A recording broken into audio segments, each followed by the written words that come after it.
You've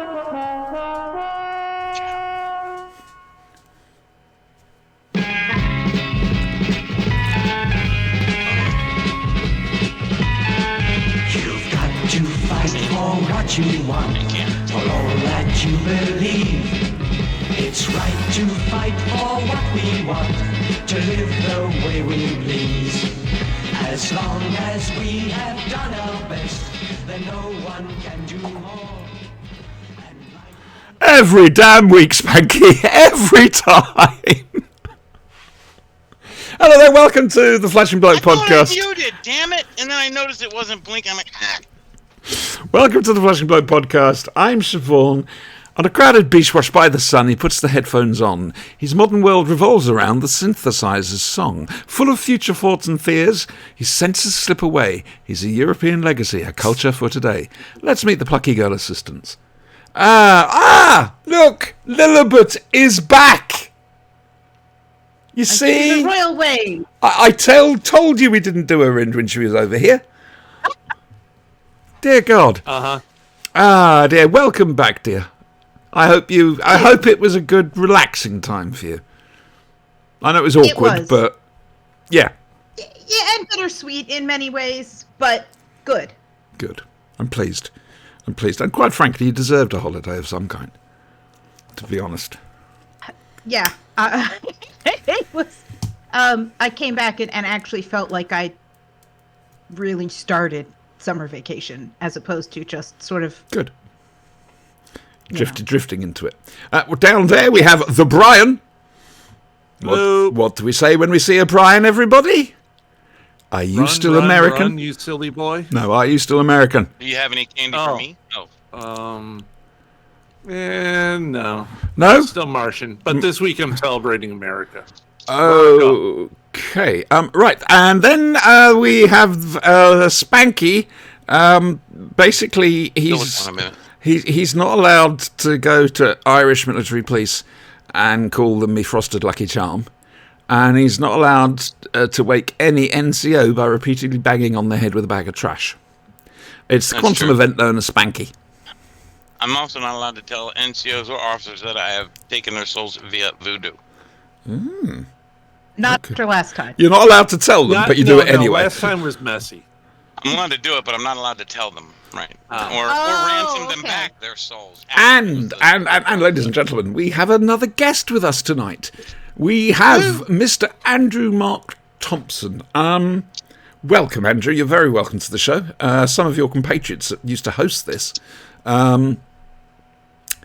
Andrew's finally got a book coming out, and we'll go into it a bit later on. But if anyone is a regular viewer of Off Target on Facebook, you'll know Andrew's work, or indeed on Twitter. I'm trying to think of a polite way of describing it without madness. Hello, I'm Andrew. Okay, we've got a good start. That was wonderful. I liked that. Hello. Can you hear me? Hello. Can you hear me, Mother? Yes, I can hear you. Oh, good. We can hear you. Yes. Yep. That's Yes. good then. Okay. Norvège, nil point. I've got the cocoa tin with the string on it just in case. Pull it tighter. Yeah. All right. Okay. Okay, There we that's go. good. Yeah, better. Like I say, Andrew's created a rather wonderful book, which, It's actually coming out. yes, it's being published, and we'll go into it a little bit afterwards. Okay, so what we normally do is we start the week by asking how people's weeks have been. Andrew, as you're the guest, how's your week been? Perfect response. Yeah. It's been all right, really. What have I done this week? Little as possible. No. Did a few other. Now that the book's being published, it's actually been printed. And I actually had the copy turn up. I saw. Yes. Wednesday. A little moment of fatherly pride. Yeah. Did you smell it?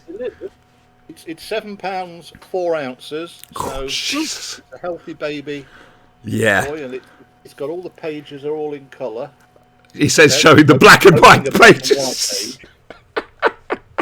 And another black and white page. Yeah, this isn't going to work, is it? Yeah, Look, there's a bit of colour. I saw a bit of colour. Full colour He's throughout. vindicated. The Hooray! black and white pages are sepia. Oh, well, that's nice and colourful. That is very colourful, yes. There you go. Right. Very. So the book arrived, and I was really pleased that I've only found one mistake in it so far. Do I mention I found Oh, two? that's not bad. That's awesome, yeah. I was going to say, did I mention... I have found 2 typos, but I didn't want to say Well, anything. keep stum about it. Exactly. Log it. Yeah. I didn't want to say anything because it would sound rather... Yes, it's a wonderful book, and I'll show you a few of the stuff a bit later on, folks at home. A few of the stuff, A few of the stuff, yeah. but not many of the stuff. No, a few of the stuff. It's slightly But you less, can't show many. but People need to go it's buy for your longer. book. Well, Exactly. that's the whole point. David would not be very happy. I've got some bits and pieces here as well, which I can hold up to the camera. Oh, excellent. Let me know when you're going to, and I'll make you full screen. Yeah. I'm scared. Be afraid. Okay, Now, do you want to see it now? you can if you want. I shall make you full screen. I'm making him full screen, everyone. I've got some Tellershire tea here. That's it.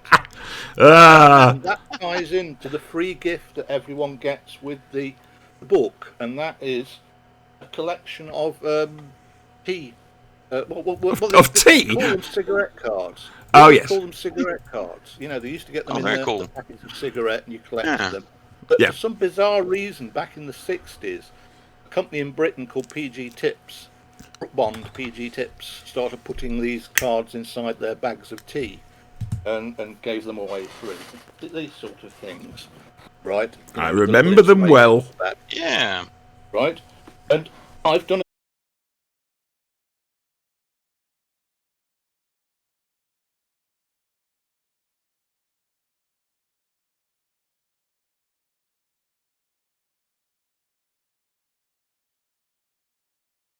Oh, stream disconnected. model Oh, for spaceships and sakes. you know the costumes and everything. You're not going to see any of it. No, Okay. but that's been depressing, hasn't it? Oh, I see us on Twitch. Yeah. Okay. Oh, now we just came back. Retta's going Oh, to okay. need to There you go. refresh. Sadly. What? Oh, we're having a slight connection issue with the stream. So, yeah.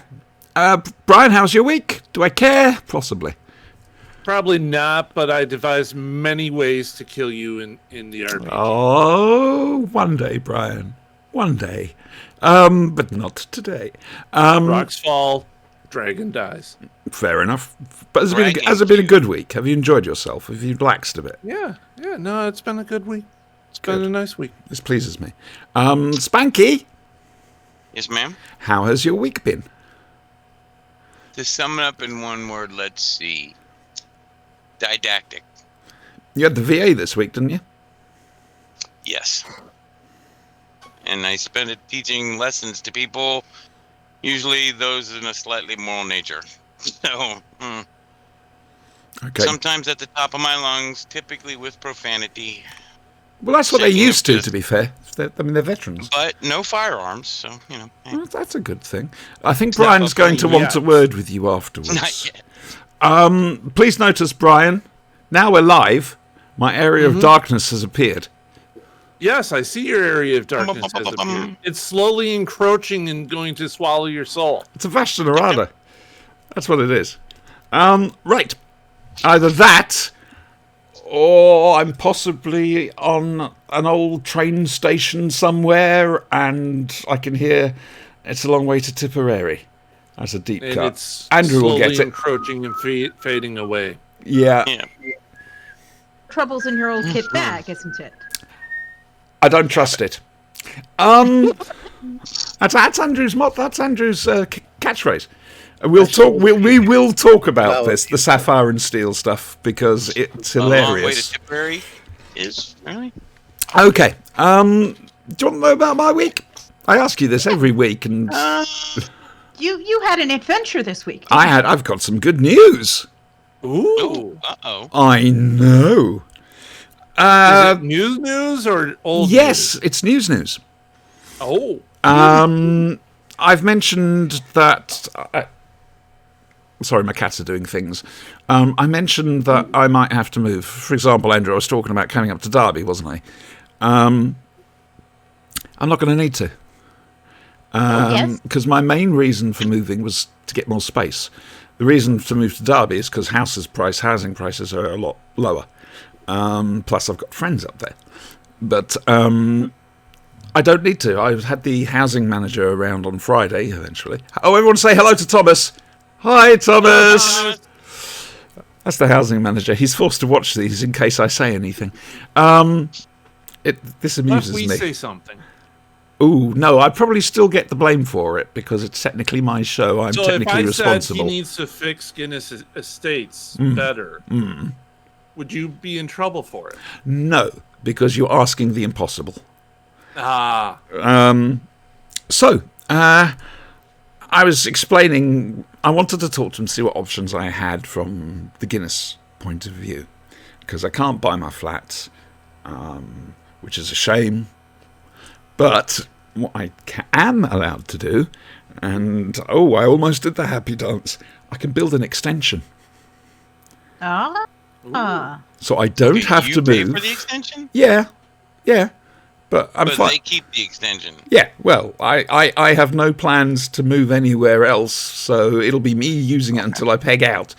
Gotcha.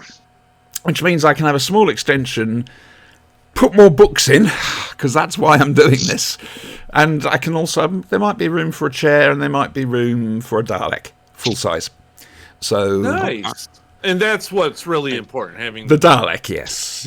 If you can put a full-size Dalek in, you could probably put like 2 more bookshelves in. I'm just saying. I'll get the tape measure out afterwards. That's Dalek's hollow, right? You can put the books in there. Never mind. Go ahead. Proceed. Get an Dalek so the bookshelves go inside. No, better yet, make the Dalek big enough so that you can sit inside while reading the books. It's a chair, That's it's a even Dalek, better. it makes everything better. So what right. you're basically saying is don't get a full-size Dalek, get a full-size Davros chariot. Ooh, Oh, there you go. there's a thought. How many people have one of those? Well, I've had Yeah. requests that when I get a wheelchair, people are allowed to actually turn it into a Davros chair. Well, and I think said about it. no. Everybody has a Dalek. With the Everybody has- caveat I that have you're a not Dalek. allowed to exterminate your neighbors. Yeah. What even? No, worse? it's Get a war machine. It's a bit big, love. But look at the power in those arms. One, it's Gosh. up to you. If you're going to make one, you might as well make it so that it fits in. Admittedly, Exactly. making a Let war it go machine right is a in lot when- easier. When you pop Make a off. giant one that I'm is just your saying. extension. You Now go. that's genius. We're seeing how his mind works. That's genius. Get a porter cabin and install Wotan in there. The Votanet has iEBay on it. Right. So, the other good thing was yesterday we went down to Margate, myself and our brother from another podcast, Adam Purcell, and it was to a slight fundraising thing for a judicial review into the reopening of Manson Airport. It was hosted by Janet Fielding, who basically did everything, and it was only for the afternoon. But there was a cream tea, well, a high tea included with it. Sandwiches, the most beautiful scones. They were still warm and they were soft and they were big. Nice. Lovely. She gave a little talk and a Q&A, and there was a raffle, and I needed a day out like this. It was easy. It was, however, on the way back, this is what I'll tell you about, Brian. We hit traffic because I needed to try and get back here 8 o'clock latest. No. We hit traffic, and it was practically, at one point it was at a standstill for God knows how long. Turns out on our 2 lanes, at separate points, people in the fast lane, a car had broken down. Like I say, on 2 different points, in case of, oh, for fuck's sake. But on the other side, a lorry had caught fire. And the reason we had the traffic jam was everyone had slowed right down to look at it. Everybody wanted to be a looky-loo. Rubberneck. Yeah, I you love never them. know when you have to put marshmallows on a stick and go over. It was an absolute Travis gonna be nightmare. stopped. You might as well, roast a marshmallow or two. You know what it is? Hot If the dogs. driver's still in there, it's the alluring smell of roasted pork. Yeah, there we That go. roasting No. pork smell. Nom nom. What do you nom. expect from this lot? I mean, come on, you've been hanging around them a few weeks now. You should know. You should know, Lilibet. She's going to give you the look, Brian.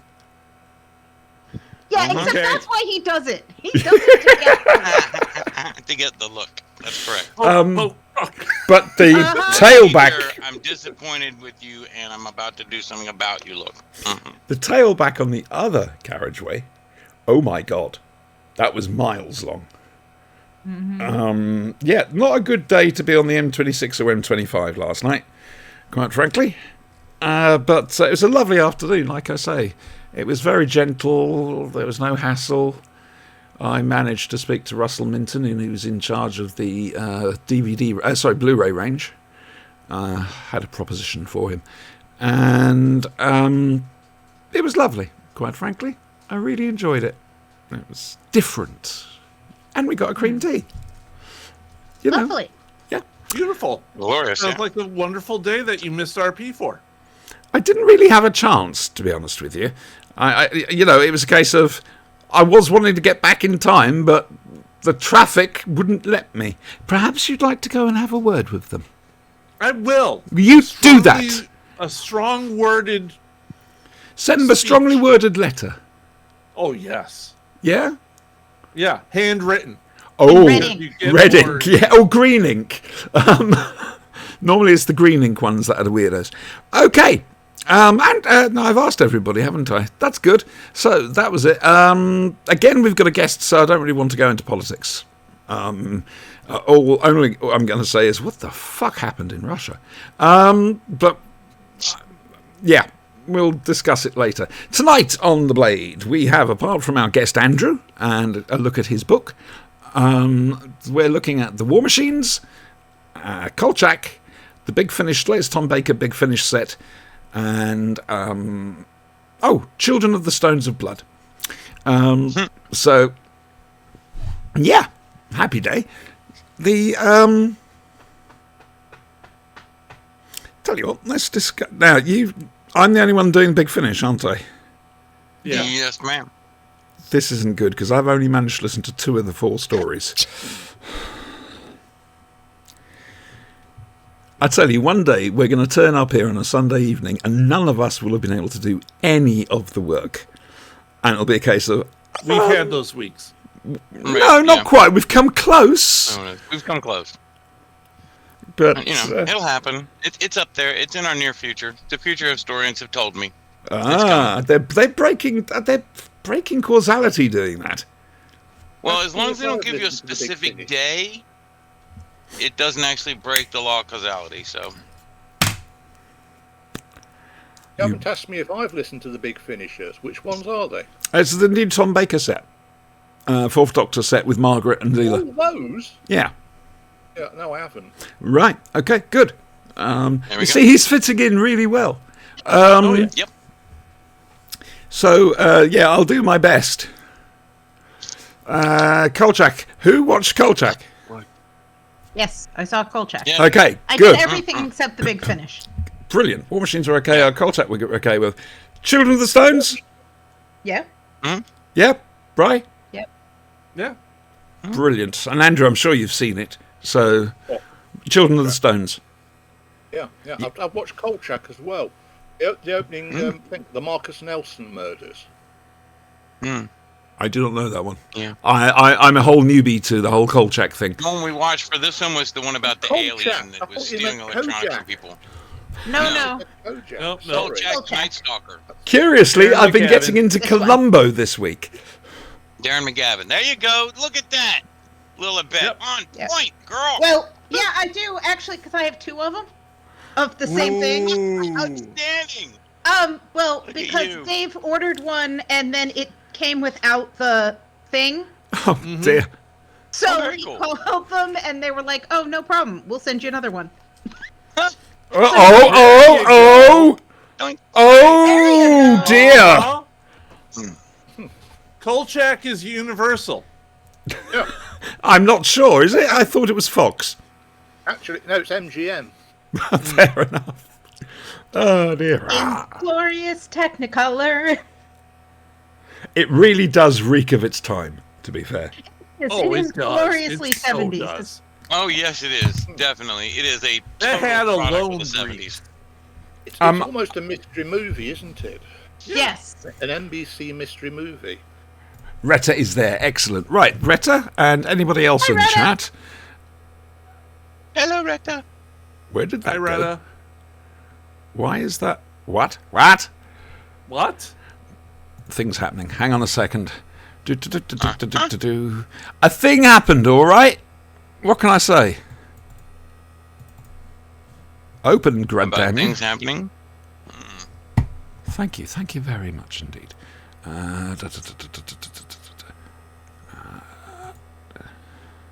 I don't know. I Okay, don't even know. I'm currently waiting for my hard drives to play catch up. Mm. Right, there we go. That's what I'm after. Back. Right. I don't know if this is the actual cover, but it's a blank cover, but with "this is a fake" written on it. Andrew, what can I show of this? Whatever you want, as long as it's not every single page. No, okay, fair enough. A collection of unreal Frame things. grab. Andrew has long been... Not the actual book. Oh, we shall look at that as well. Hang on a second, I can minimise this so we can see the book. Yeah, you see. Mm-hmm. Uh-huh.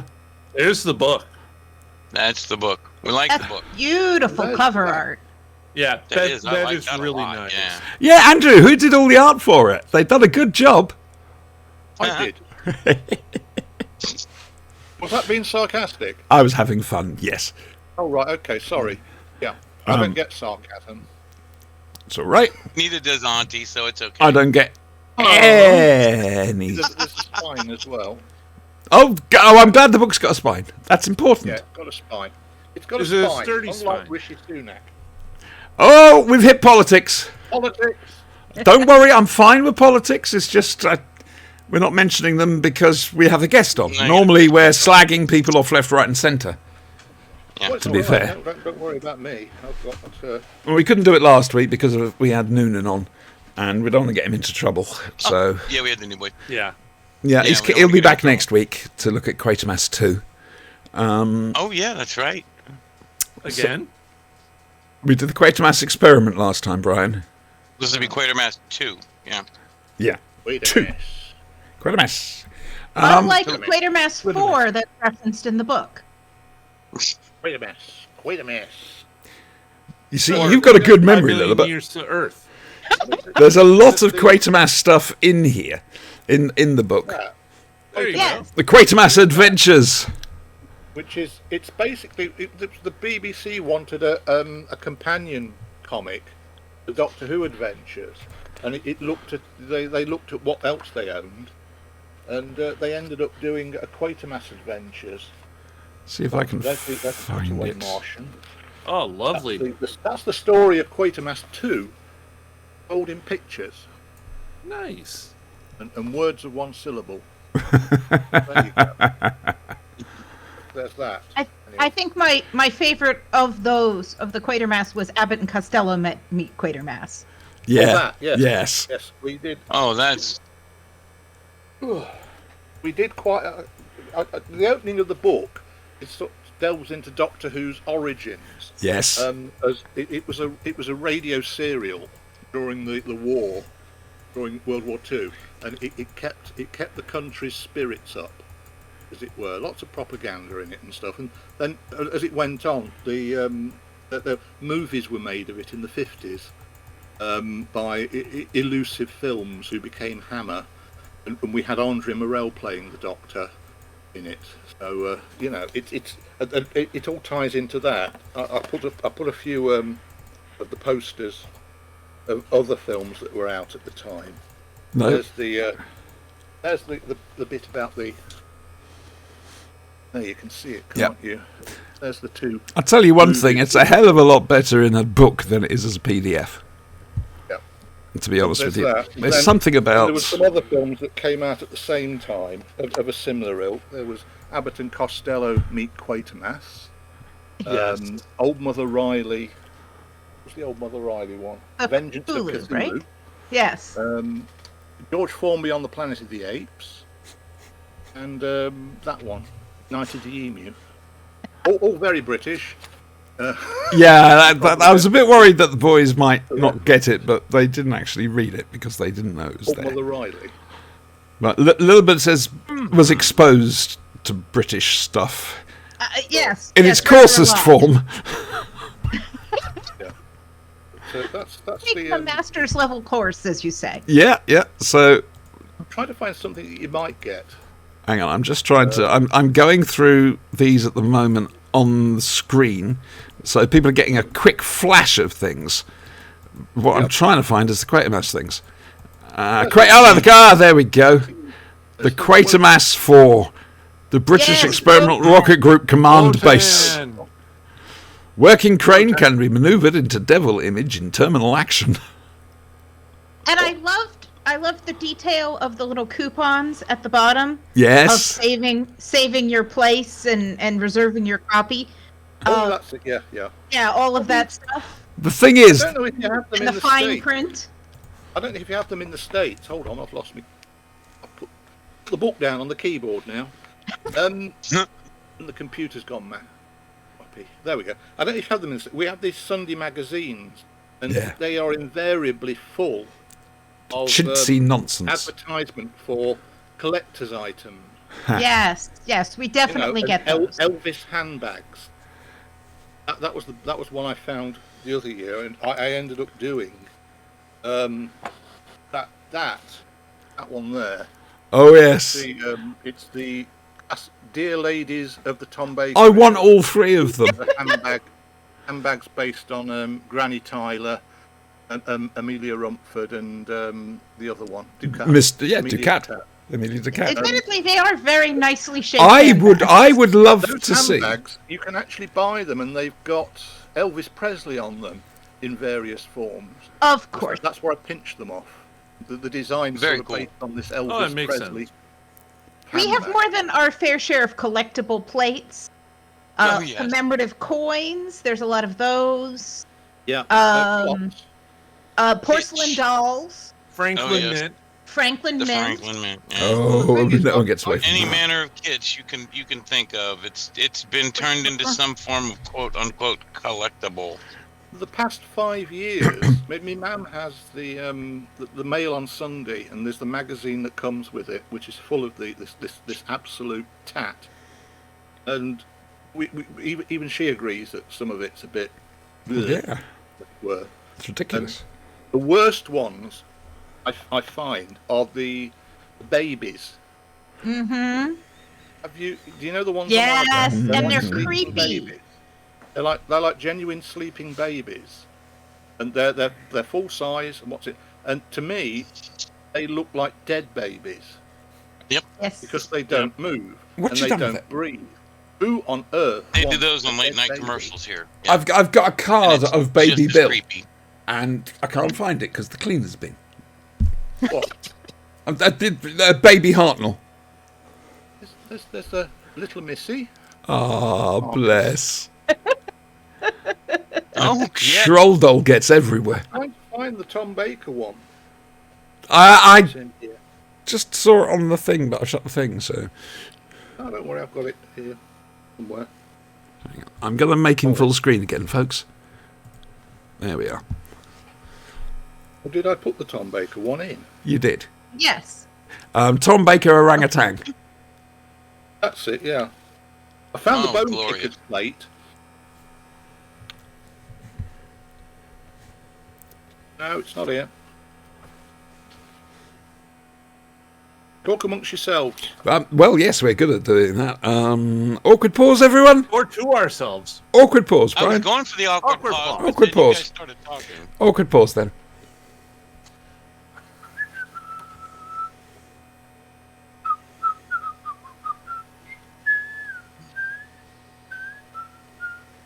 I've lost the This clue. needs to be doing one of these or something to make it really awkward. He found it! Hey! Your own Tom Baker baby orangutan doll. Andrew, Great, isn't it? I'm going to ask a very interesting question. I'm sure you've been asked this before. What? Where the hell do you come up with all this stuff from? That is, I'm sorry, you can't ask that question. I because did! it's I a did! Cliche question that all writers don't like being asked because they've got no idea of where the Where's it ideas come from? That's fair. Right? Everyone said, "Oh, where do you get these ideas from?" Right? And you think to yourself, "I know," and you've got no answer. So, as an interviewer, you should not ask that question because you won't get a decent answer from them. And the So thing there. is, If they press you, try this answer, because I got tired of being asked, and I said, well, I like to think of it as mind vomit, and went from there, and they just were like, whoa, we're cool. And I'm like, okay, are you sure? you don't go half measures, do you, Spanks? Every time, well, I ma'am. basically have a notepad by my bed, and every time I have sex, I come up with these wonderful ideas. You know, you make it so it's Beautiful. you know. Well, that explains why completely- the book took so long. You know, thank you. That was a good gag, that. To be fair, if I waited for a good night's sleep to write down an idea, I Want to see wouldn't some have of the thought things of that it. didn't make it? Yes, please. This one on the ground of Absolutely. Okay, bit of sun. We've got a bit of a sun. Sorry, sun, not a sun. Light shine on it. Oh, cool, yeah. Borg Queen. Yeah, no, I'd have been all right with that. If she was still alive, you could have got away with it. I don't think so. It's, I think she makes a perfectly lovely Borg queen. yeah, She does now. There's another Even little better post now. I did. I've thought for a minute she Will was Hay, gonna War of the Fremen Skills, and I Worlds. was going to see her knife fight. Oh, Zendaya, you that was posted epic. that recently, past couple Oh, of days. I love that. Will Hayes in War of the Worlds. Yeah. There was that. So how did you narrow down your choices about what you wanted to have in the book? He's going to tell you you're not allowed to ask him that. Basically, it's what was ready to print, as it were. It's difficult. You've got to be aware. You can do things online which you can't do in a book. Everything has to be the right font size and everything has to be legible. I did all those battles in time, Crossroads battles in time cards. Originally put them in, and the font I'd used for the actual cards was just illegible. It's okay when it's nice and big on a screen, but I had to completely redo them, and something that I thought I could slop in there quick took ages to actually sort of switch around. So it's a bit of a learning experience as well for you. Oh yeah, Yeah. yeah. I mean, I tried. There's some of the font size. It is a bit small in places, but it's part of the verisimilitude of the things. The cigarette cards, the backs of the cigarette cards. I've got some actual original ones here, right? And these adventurers and explorers, free with PG tips. These are some actual ones, and you can see how small the font is, although it's flaring. Yeah. We get the idea, though. We get the idea. You get the idea. It's, Yeah. it's tiny, and that's another thing that was worrying me about the cards. Is because there's a bit more text on it than there is on these, but they are apparently legible. He's you done. can't He's read gone them. again. If you can't read them, you can always read the text in the booklet. Oh, I had to. When I use the iPad, I always put my looking at things glasses on, because I have to. I So bought a magnifying glass for shit like that because I'm just too freaking blind now. oh, we're all doing so well. Oh Jesus. Hey, I can see you guys this week, so I also Cameras really are enjoyed checking me. the running Sapphire and Steel gag of them being trapped. Oh, Yes. that taps into one of the things I absolutely love about certain types of fiction, in that you can tell a story using anything you want. You know, like Ghostwatch tells a good ghost story in a light entertainment format. There was that Sherlock story that was on Twitter. You're Yes. telling it through a series of tweets. Oh live yes. tweets, things like that. And this was an idea. I'd done these look-in pages with these look-in books, kids comic from the Yeah. 70s. Don't worry, they always have blank looks on their faces, those two. Yeah, that's all right. No, I did all these, and I had Ed Stewart, who was a popular Yes. popular Stewpot. DJ from the 70s. Stewpot, as Stewpot. his name was. He was the editor of Lookin'. And he's introducing this, and I basically decided to take something, an idea I had, and turn it into a Sapphire and Steel story through these 3 adverts from Lookin'. So that we've got the villainous, a villainous sentient picture of Ed Stewart. It's not the real Ed Stewart. It's a sentient picture that Times got hold of, and it wants to take over the real Ed Stewart. And we inserted Sapphire and Steel into it, into the pages, and they have to defeat him by the end of it. But they become trapped in a column at the end. I think... They manage to transfer themselves onto the page, but they're in black and white. Yes. But Sapphire retains her blue, so that when I type stuff, her dialogue's in blue, and Steel's is in grey. So it all makes sense when you see the pages. Oh, yeah, very much so. Laughing like a drain. Yeah. I mean, to be fair, I think it was Sapphire and Steel that drew you to people's attention, that very first Ice Lolly cover. Yeah, it was something just silly that I did. I don't know what possessed me to actually do it, but to do a Walls Lions Made ice cream advert for a Sapphire and Steel Ice Lolly. That isn't in the book. No, I noticed. I was wondering. It's got Steel saying, "I don't trust it." Yeah, it is. It's there. There we go. Yeah. It's a mask that says, "I don't trust it." But the problem with it is that it isn't funny. The joke is in the fact that there's a Sapphire and Steel Ice Lolly. Yes. Yeah. Right, but there's no actual joke on the actual ad. And given that there's already ice cream jokes that I've put in there, putting another one in Fair enough. would make it look less funny, because the other ones have actually got proper gags on them. How many people have you found using it as a genuine piece of merchandise? 3. They are all in prison. Right. Well, I now you found know them your doing- fan base anyway, right? producing fridge magnets and key rings and stuff. It's appeared as a genuine. It's actually fooled Joanna Lumley, because it appeared in her tour brochure in the Sapphire and Steel section. Oh, well, wonderful. I actually managed to get hold of the guy who designed the tour brochure. Emailed him.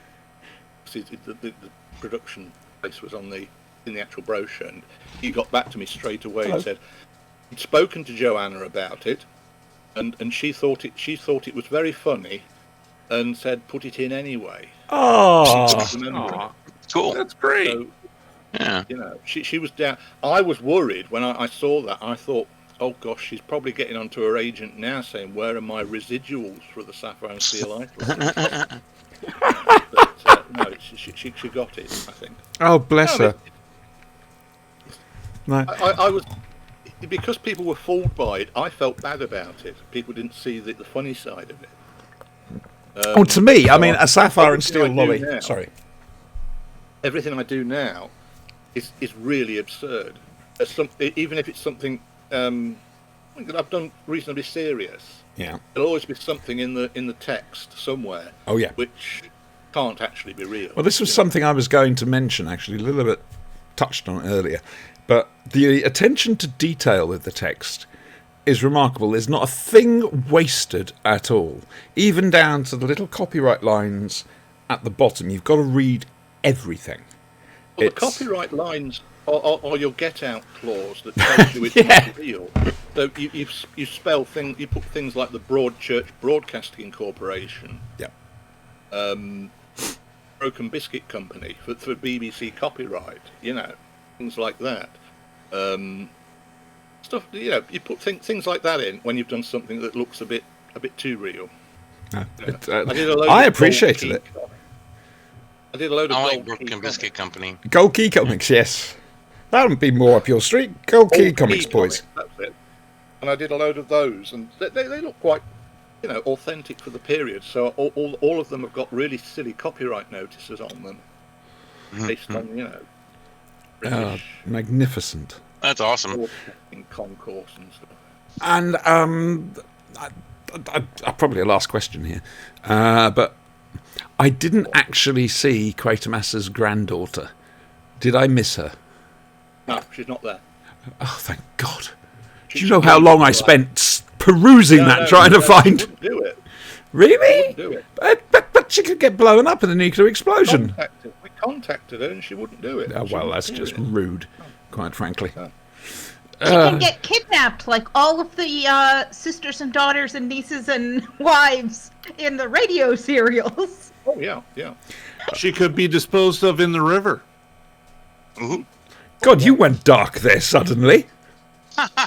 Well, remember, though, it is illegal to dispose of granddaughters in the river. Used granddaughters. Used granddaughters. Used granddaughters. I don't think we Yes. were supposed to throw any bodies in the river anymore. It's a little, Well, no, flexible. the Russians have decided to actually pour the river onto the bodies. Yeah. Flipped In it round, you Soviet see. Russia, river River covers covers you. Right then, where can we get this from, Andrew, please? I don't know. Okay, it's Telos Books, everyone, and it's priced. It's priced money, but it's Telos.co.uk, and it's on their front page. It's been released cool. with 3 other Doctor Who books. the all at the same fanzine one, time. isn't So it? Which I'm hoping to get a mention in, but I doubt I will. David J. Howe, the proprietor of Telos Books Limited, will be very busy on September the 2nd, mailing everything out. And even though he's at Hooverville, the convention in Derby, he's going to be very busy. Well, I remember Matt when we had a book out at Milk. He just worked his socks off. He was practically a one-man operation, packing books and taking them to the post office. Oh God, that man worked hard. Okay, so it is wholeheartedly recommended by this show. That's good then. I'm glad of that. It was worth turning up, was it? Oh God, yes. It's like I say, I've been wanting something like this from you for years now. Yeah, yeah. Well, you've still not got it, have you? Not yet. No, I've got to buy mine. I know I've got the PDF, but I'm still buying one because Well, you it's get the free yeah. Well, exactly, free stuff. You don't get the free stuff with the PDF. No, you don't. That's just what the problem is. That the cards haven't been printed yet. The little booklet has for them to go in. So Righty-ho. Okay. By the way, What next? quick fact for you. David J. Howe is in fact fandom rhyming slang for settle down now. I might be trying to use that Whoville this year, preferably within earshot of him. David and I are very old friends. Very old friends. I think I owe him a curry. My relationship with David J. Howe goes back to 1981. Whoa, that's... Yeah, that knocks me into a cocked hat. Good God. I used to, as a teenager, I used to write to him at the Dwaz reference department, Of course, yes. enclosing a stamped addressed envelope for my inquiry. Which you had to. Yes. I asked him stupid questions and he replied. Bless Stupid him. answers. Looking back on them now. No, bless him. He's a good egg. He is. He's a lovely bloke. Splendid chap. All of Misunderstood a little bit. I think everybody thinks he's very staid and sober, and he's actually a laugh. him. you know. He's got a very dry sense of humour, as our David. Yep. Love but him to bits. I was about to say exactly the same thing. And he has been him and Stephen James Walker is I know he said his other half's Samantha, but him and his co book publisher have been very, very kind with me, because I'm not very good at keeping to deadlines or organising myself. Yeah. In fact, it was David who actually put everything in the book in chronological order. I was all for having it scattered all over the place, you know. Do you think it works better that way? Chronological order. Oh, no, but the idea was, the book was sort of based around the Monty Python Papabot type thing, you know, the goodies. Yeah. The goodies. The goodies file and whatever. Yeah. There's the inspiration. You might recognise the cover. Yeah. Yeah. I've got a copy of that somewhere. If you're gonna steal from the best. Damn You straight. see how it Damn Skippy. all, mine's got a lot more colour in it. Go big or go home. That's the way of it. Look at that. I paid 59 pence for it in a charity shop, You was not robbed. Nice. and it's the hardback. Whoa. Wow, they went big. They went That's- softback. well, we're talking about this again. I'm not letting you get into another subject. Oh, don't worry. I am very blunt. Okay. You want to go and see Lionel Blair in Doctor Who: The Adequate Adventure? God. I've got some flyers here for you. I'm going to slip some of these into the books. I've got 50 of them, and I'm taking them to Hooverville and slipping them inside carrier bags and stuff. Oh, lovely. People with white texts as if they're real leaflets about a production. Lionel Blair in Doctor Who: The Adequate Adventure. With Dravins, you've got Quarks, you've got War Machines on stage, Hooray! Flying by Roy, Tap Dancing by Victoria Plum. Apps, Victoria Plum, yeah. I remember the Ultimate High-tech Adventure. Tap dancing effects, and it's all on a real stage. It says there, Oh, wow. you know. That's pretty amazing. I've got to be honest with you. Right. We are going to move on. Do you want to move on to something else? We are. Yep. I say we are. I've got to find... There it is. And now, from the worlds of BBC Television's Doctor Who, it's Doctor Who. I've done it wrong. Start laughing. It's open with. It's not... It's... There we go. My light's gone out as well now.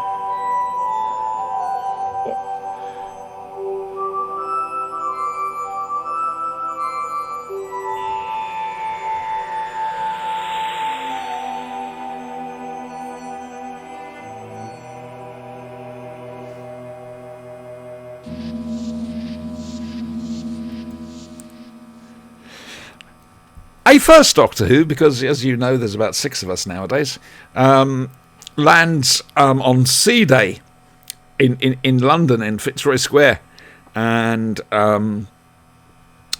he gets a funny feeling looking at the newly finished Post Ossif Tower, which is now known as the BT Telecom Tower or something ridiculous. And well, somehow he knows everyone behind it. And everyone listens to him, and it was a bit of a turn-up, because it was the first time well, apart from Planet of Giants, which technically doesn't really count, it's the first time Doctor Who had come back to a contemporary setting. Am I wrong? Pollock Master Plan. What, the cricket match? Cricket match and the Christmas Christmas and... evening. Yeah. Also in the chase, they're on top of the Empire State Building. All right, yeah. It's the first time we've had a full story on contemporary Earth. Except for it was the first time, except when they didn't. Well, quite. Yes. Yeah. Now let us never mention it again. Shut up, Brian. Said anything. Right. Yeah. It's the War Machines, and it is, dare I say, a paradigm shift, because it's got the first Doctor on. No? Oh, God. He's going to disagree with everything I say. Oh, well. I'm used to that. I'm sure. Is my head shaking?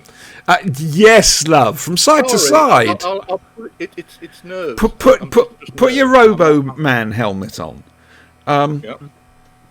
So, apart from aforementioned quick things on modern day Earth, this is the first adventure set proper on contemporary Earth.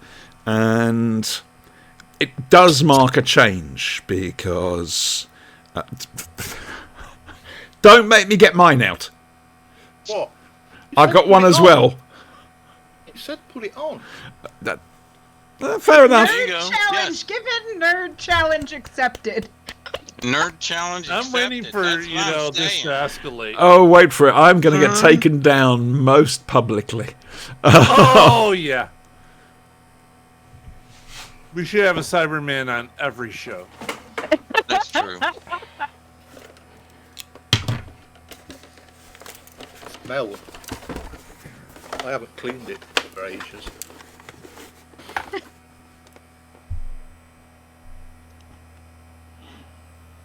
I know. So Andre anyway, was that taking filled a hers minute. A few weeks back, Sorry? when she was doing a fan dance for a bunch of sailors who mistook her for a Doctor Who extra. So you know. What is he blethering on about now? Do we know? No one can explain don't it to wanna me? No? Okay. No. Just We'll move explain on. it later. You need your glasses, Andrew. I'm just telling you. Yeah. Yeah. So, as a result, there's a very different feel to it. There's a new production team, and it does have a different feel to it. For example, the Doctor's working with the establishment, who all seem to know him. And it also shows Faces, Hartnell and being... he showed up in a cape. Yeah. And on top of Yeah. that, it And the hat. deliberately showcases The hat. Hartnell making a stand, which before then there was an awful lot of we just want to get back to the TARDIS, and I think it was on Dalek Invasion of Earth where he said the Daleks are dared to tamper with the forces of nature, we must dare to stop them. That's a mission statement there, but here, front and centre. I always feel it. It feels like a TV comic story. I could understand that. We've got Doctor Who at the beginning. Hello, I'm the famous Doctor Who, and I've come to see your massive computer. Ah, hello. Yes, you can stop with us, Doctor Who. You know, and I don't, because he's called Doctor Who at a certain point. Yeah, Doctor Who. I is was required going to over go and there. over and over again. Yes. I'm gonna say it now. Yeah, Doctor Who. What is the Doctor's name, boys? Well, the guys. No, what's Basil. on But yeah, Basil Disco. Yeah, okay. I'm saying Basil Disco, right? Dr. Dr. Basil Disco. Disco. Doctor Who is the code name that was created by the countermeasures team post Remembrance of the Daleks. And Oh, that's they refer nice. to him as Doctor Who, so it's in all the documentation that has been computerized. Nice. Was this anywhere, or is this personal headcanon? No, this is. I remember reading it somewhere. Somebody put it in a book somewhere. Right. That's why it's only the computer that refers to him as Doctor Who. See, Right. I thought it was the computer putting the comma in the wrong place. Someone else said that in this case. Or leaving out the definitive article. Yeah. Yeah. If it said it's not. the Doctor Who is required, then you'd be yeah. all right. And this is the big, the but, and this is the big but, if you pardon the expression. The Doctor actually in the Highlanders, he does sign himself as Doctor Doctor Who. Dr. Was Von he Leer. not? Yep. And something else, he signs Dr. W. Yep. And and also back in Silurians. go forward to the Silurians, he acquires a personalised number plate with Who on it. Yep. For some Yeah. bizarre Oh, yeah. reason. And the story itself is called Doctor Who and the Silurians. Yeah, well, that was a mistake in the graphics department. That. Oh, no. I'm not having that. The Yeah, BBC it's a didn't mistake make with mistakes with Doctor Who. Certainly not back then. This is the thing. This is the thing about Doctor Who at the time of the War Machines. What did we know about the Doctor? We could chuck things in. Everything we knew about the Doctor, if you write it on a piece of paper from the Hartnell period, or even from the Troughton as well, everything on that list, all the little points we've learnt about him, will actually be contradicted in later. Well, yes, 70s of course stories. they will. Yeah. The Doctor is a human being. He says he's human in one story, doesn't he? Mm-hmm. But he's a Yeah. human from the future or a human from another planet. Plus, or back then, he only something. had one heart. Yeah, there's a specific reference to him having only one heart. I think it's in Wheel in Space, is it not? You notice he's got two hearts. Yeah. Oh, I'm going croaky. Excuse me. Right, so what we're going to do is we're going to do the rounds. And as Elizabeth's been away... Have I put it in again? No, please. You say whatever. You're the guest. You don't have to worry about butting in. There is that... to appear on your show, and you don't give me a script or anything. Don't tell me what's going on. Wait, you didn't send him a script? The monkeys hadn't finished with it. We all got our Shame on you, script. Siobhan. Shame on you. The monkeys hadn't finished wiping their asses on it. It's my on this day calendar to sort of look at. Right. Lilibet, Yes. what did you think of The War Machines? Well, my first thought is, where's the brig when you need him? So, it's before his time, love. Sorry. Well, see, but it feels like a unit story. Chunky Gilmore Yeah, could have does, done doesn't it, to be fair. It does. It does. 5 rounds rapid. Take that thing yeah, right out. Yep. And I did find some interesting things. I mean, it's very 60s in lots of ways, including assuming that Dodo is his secretary, because Polly is the other guy's secretary. Okay. Except the secretary would absolutely, definitely be at the opening ceremony thing, and she's not. She's off clubbing. Yep. Because the secretary, we all know that, is the one who actually runs everything and knows what's going on. Yeah. So she would have been essentially the PA at the opening thing. She wouldn't have said anything and no one would have drawn attention to her, but if she weren't there, it would have all fallen apart. This could be why it all fell apart. Because she went clubbing instead. Yeah. I wasn't expecting you to come at it from that angle, I'll be honest. But what you say makes sense. Well, I thought that one of the refreshing things about the story is that we actually had female characters talking to each other. No. What Which madness we is this? often don't get in these sort of 60s episodes, and often if you have a female character, it's just the companion. But here we had, I mean, yes, she becomes the companion, but she isn't throughout the story, and she only kind of becomes it by accident at the end. Yeah. Even Dodo gets unceremoniously dumped. Poor Dodo. Right? That is the cruelest thing of all. Dumped off screen. No goodbye. Do we think that the fact that her little, oh no, I'm fine, I'm going off to do stuff, is a cover story for the fact that the guy whose house she stayed at murdered her? Interesting, but that's hang on a second. She's somewhere in the basement. No, you should know. Yep. But Dodo actually gets murdered by a member of the establishment's forces. She gets shot dead in the 70s, or was it the 80s? She was living with a guy called James Stephen. After this, she had a breakdown because In one of these new adventure books that I didn't read? and Who Killed Kennedy? Yes.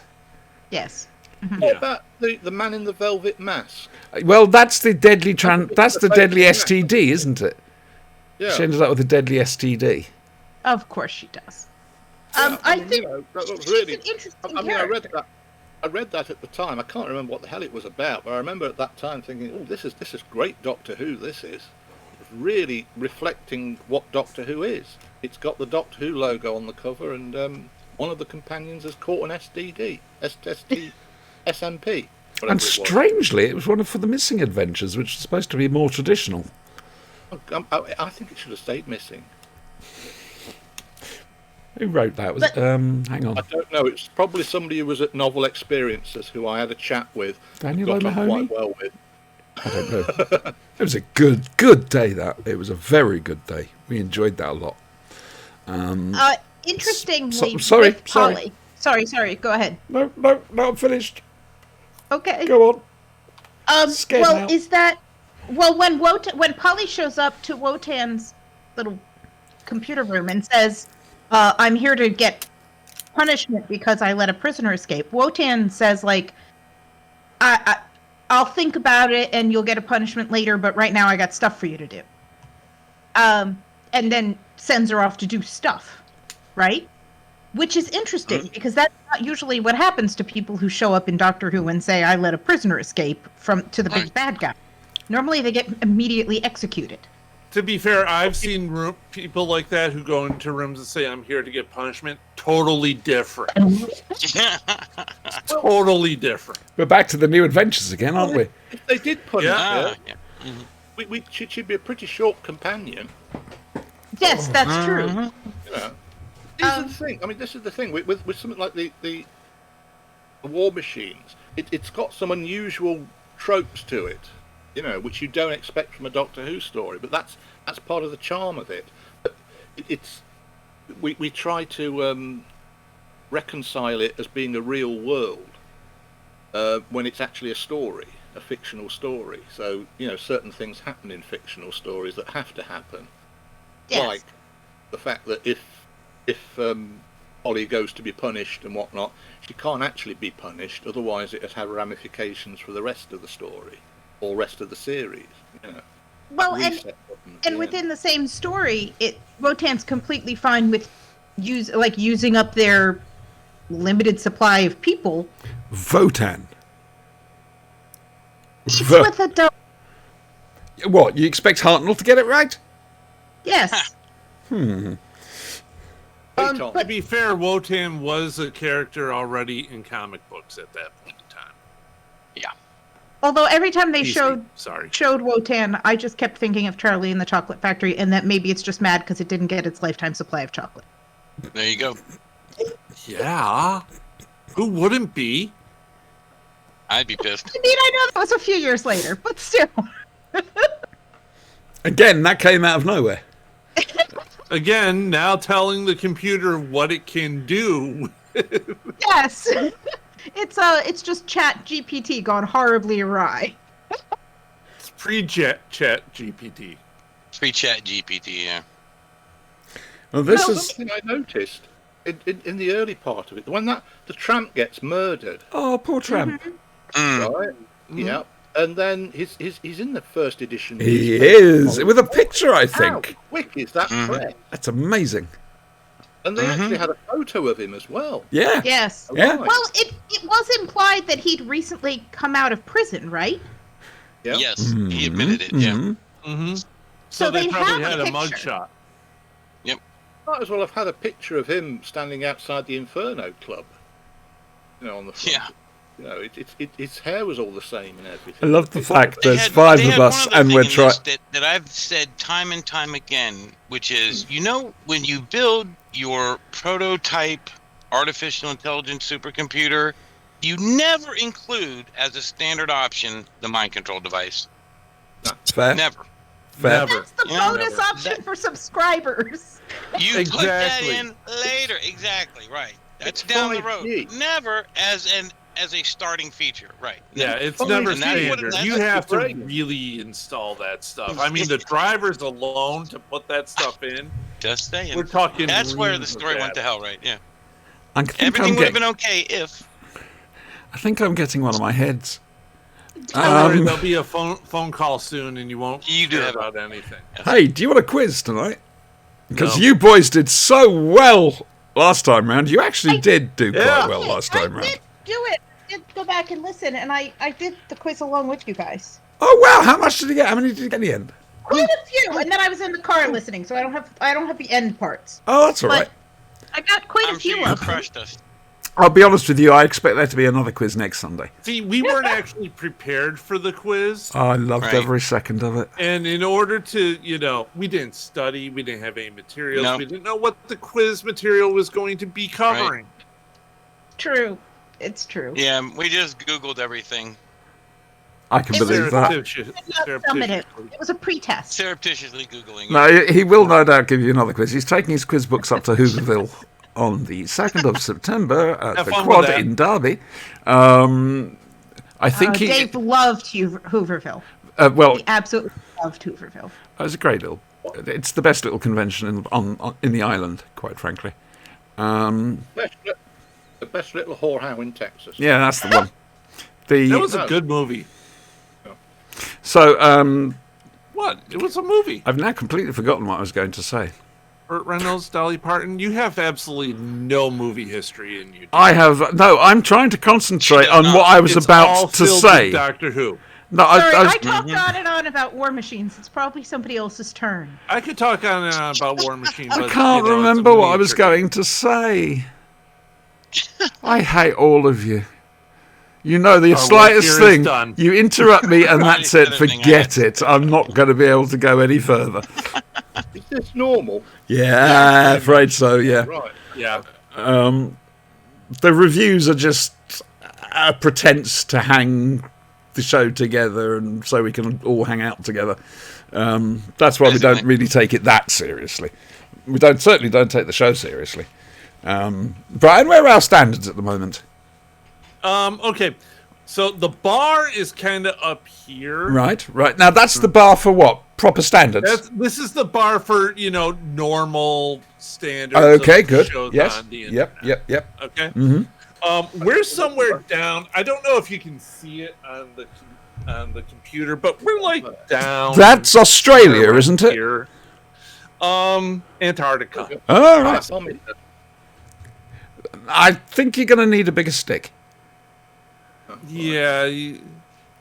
It's our standards are particularly We subterranean. have standards. They're low, but they're there. Yeah. Possibly. They win limbo by going under them. I don't No, think we need to no, worry there's about Although that. they are. I really don't think we need to worry about that. It'll happen quite I'll naturally. throw my back out. It'll all be a thing. Oh, don't say I'm in that. America, so the health insurance. I've is had a so bad back all horrible. week. It's been a nightmare. Right, Spanky, you haven't really had much to say on this. Well, I did mention the whole, that's the wrong way to do Dodo, and the, never include your mind control device as a starter option on your brand new sentient supercomputer. ZX And that was pretty Spectrum. much all I had to add after what everybody They else said. So. also send all those troops in to get killed by the thing. Yeah. Well, that's just straight up arrogance. That's what Well, troops yeah, are for. because I didn't want to start on that because of the whole triggers don't work and grenades don't blow up. If it's got some way to suppress actual chemical reactions from happening, what does it need gun things, those fucking steam guns, which I hate, for anyway? Because why can't you just suppress chemical reactions in a person? Just point whatever the hell that is at a person. They'll just drop dead because you suppress chemical reactions there and they're toast. But I think you might I possibly don't- have thought too much about this. Steam They guns probably- that start fire, okay? yeah, I mean, I don't Point of know. view. It's like a spray of smoke or steam at somebody for a half a second and they fall down. Why not give it sparks or something? Sorry, that reminds me of a scene Yeah, from. car Why they that burst fire into steam? flames. Really? There's a You know why scene. they fire steam? Go on. Special Mm. effects? Because somebody had seen Doctor Who and the Daleks at Yeah. the cinema that year.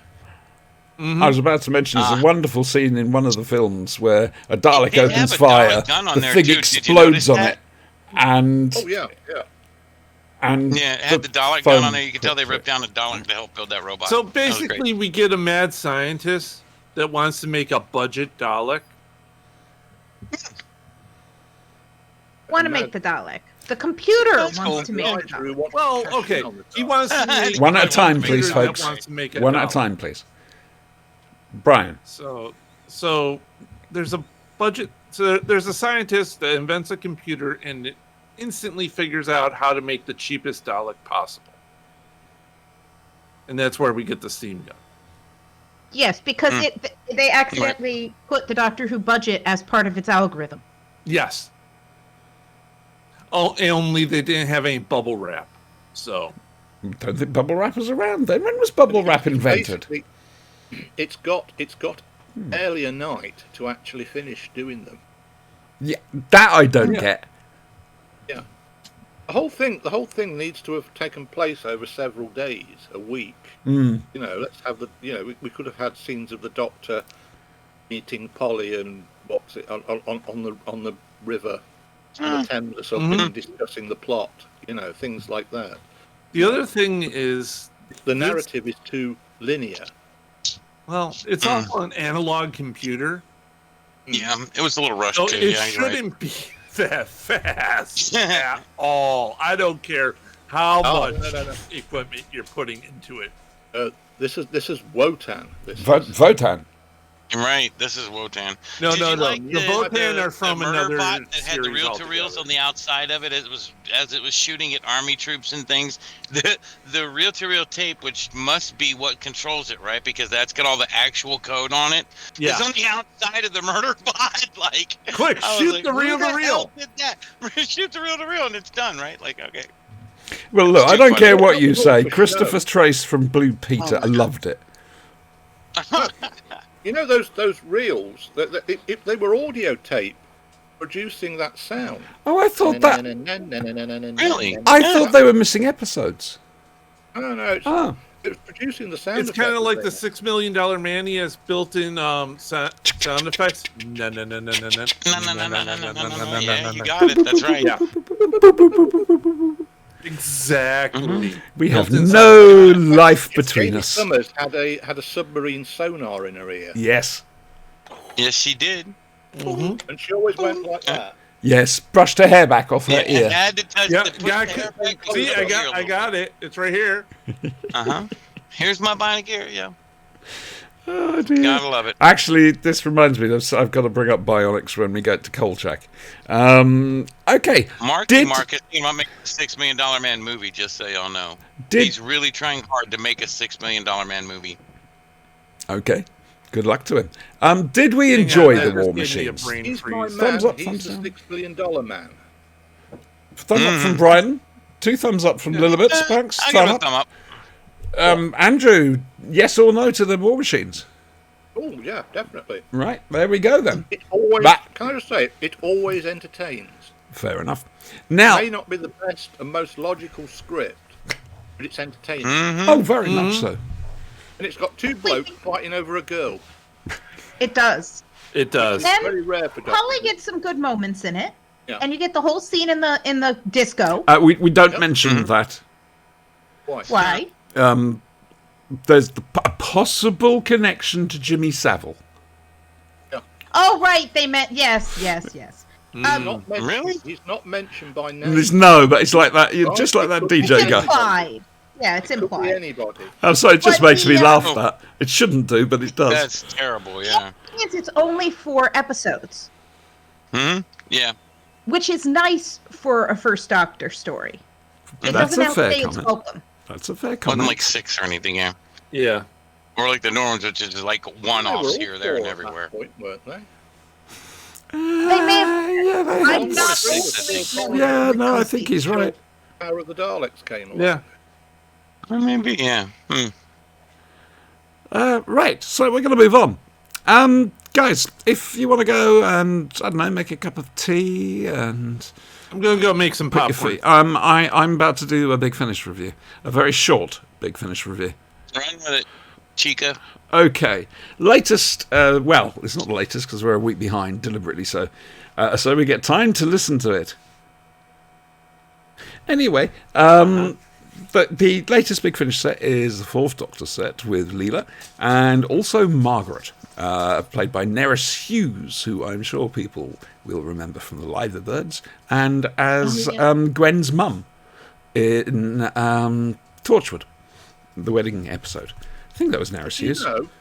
Did you know she'd been in Doctor Who as well? Well, Kinder, you mean? Yeah. I didn't think that was important. Oh well. But anyway, it's her.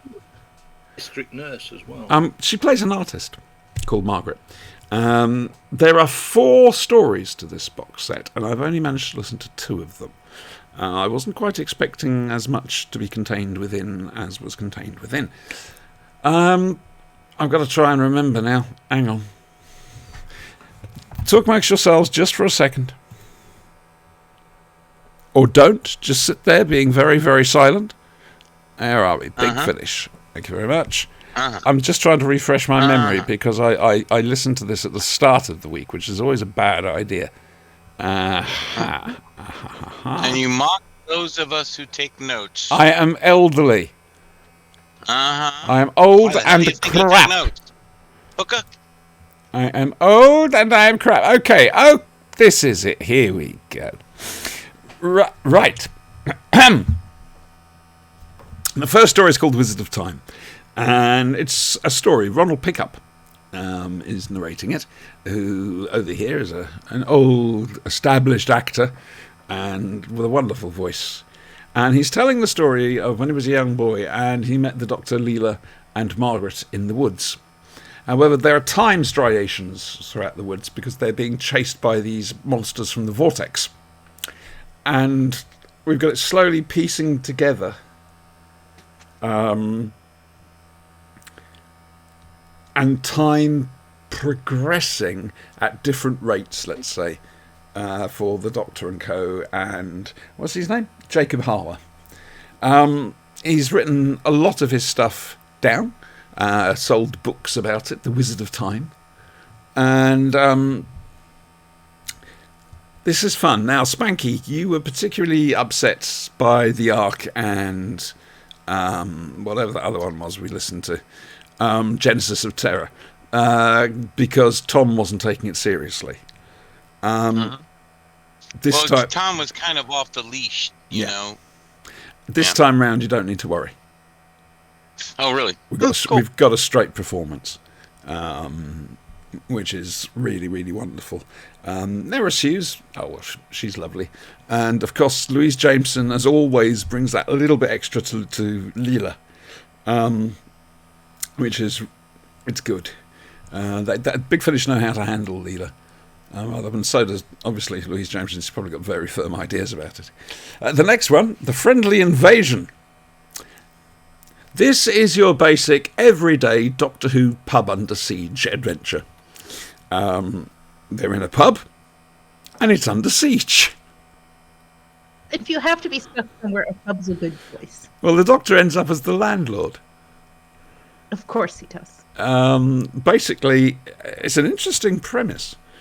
There's a group of American GIs over for D-Day. And this is set, I think it's just before... No, it says 1943, but that doesn't sound right. They're talking about D-Day the following day, so that's wrong. D-Day was 6th of June 1944. You should remember that as part of your history as well. So, it is... Yeah, I was just watching The Longest Day and Band of Brothers. I can't watch that because of the... And the Brothers. Shells Which one? and terrifies Trixie. It's going. But, Really? It's long. Watch it with headphones. No. Get some ear pods. No. Yeah. No. Then terrorize the dog. No. I am prepared to sacrifice such things. The trouble is, I only know if there's going to be a noise like that when I play it, and it goes, oh God, and there she goes running out into the garden again. Anyway, it's an interesting take on time tourism in this, and I honestly think the village was in the Mummerset. Now, boys and girls who know this stream will know that Mummerset is a big thing for us here at the Flashing Blade. We love our Mummerset. Indeed, I play Captain Mummerset. There are some very ripe West Country Just accents. don't work for On her. her mother's side. Never enter her employ. That was you. I'm just saying. I just love the fact that my problem opening doors has continued across characters. I keep breaking them down by accident. Anyway, that is really good and quite touching in places, The Friendly Invasion. It's Chris Chapman. Roy Gill wrote Wizard of Time. Now, Stone Cold by Ronald Moore and The Ghost of Margaret by Tim Foley. I've not had time to listen to, but I intend to, because this set does it for me. It really does. It's a good box set. And like I say, Tom is on form.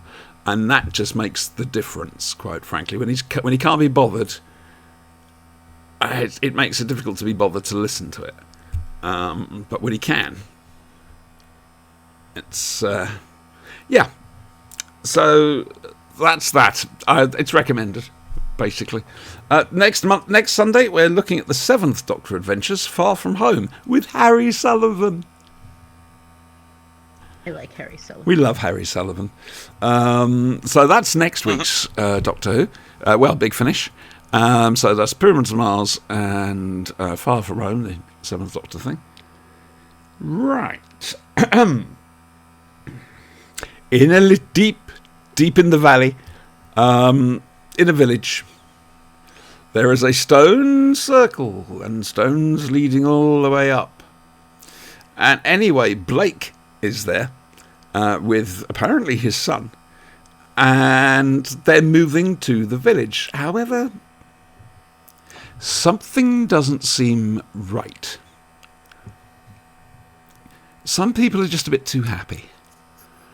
I know that sounds ridiculous. You don't know that yet. Happy day. Happy day. No, you don't. Whatever. No, Happy day. not from the first episode. All right, fair enough. I'll shut up. Stepford children. Can you tell I didn't actually watch it? Yeah. We have an interesting Yeah. scene in the thanks for that. school. Uh-huh. I was Where trying. they're doing differential math in Right. primary school. Yes. Fortunately, middle the main school, character, Superboy, is able to keep up with them. I do think that, I mean, I know we're jumping ahead, but in the scene with the school where the one kid is just so angry because he got cut from the team, and the other kid's like, well, are you, like, do you feel good being angry? And he hits the kid, and he's like, and you see, that didn't solve anything. And I thought it was actually a really interesting point. I mean, I'm trying to establish, the happiness patrol cult or whatever that's going on here. It will prevail. But he makes an excellent point, the kid does. Because it's not the kid's fault he got cut from the team. It's the other kid arguing with the ref. Yep. I enjoyed this. And you mentioned earlier that there were an awful lot of these kinds of shows in this era. In the 70s, yeah. Oh, the yeah. ITV In was the like, se- in Ichiban the Doggy! late 70s and 80s, there were a lot of the time traveling shows. The Amazing Mr. Blunden. That was a kid's show that had it. If you want to get into the adult stuff, Time After Time. Somewhere in Time. The Christopher Reeve movie. That was There's also a whole subgenre, and I would include a lot of 70s Doctor Who episodes in this. Fair.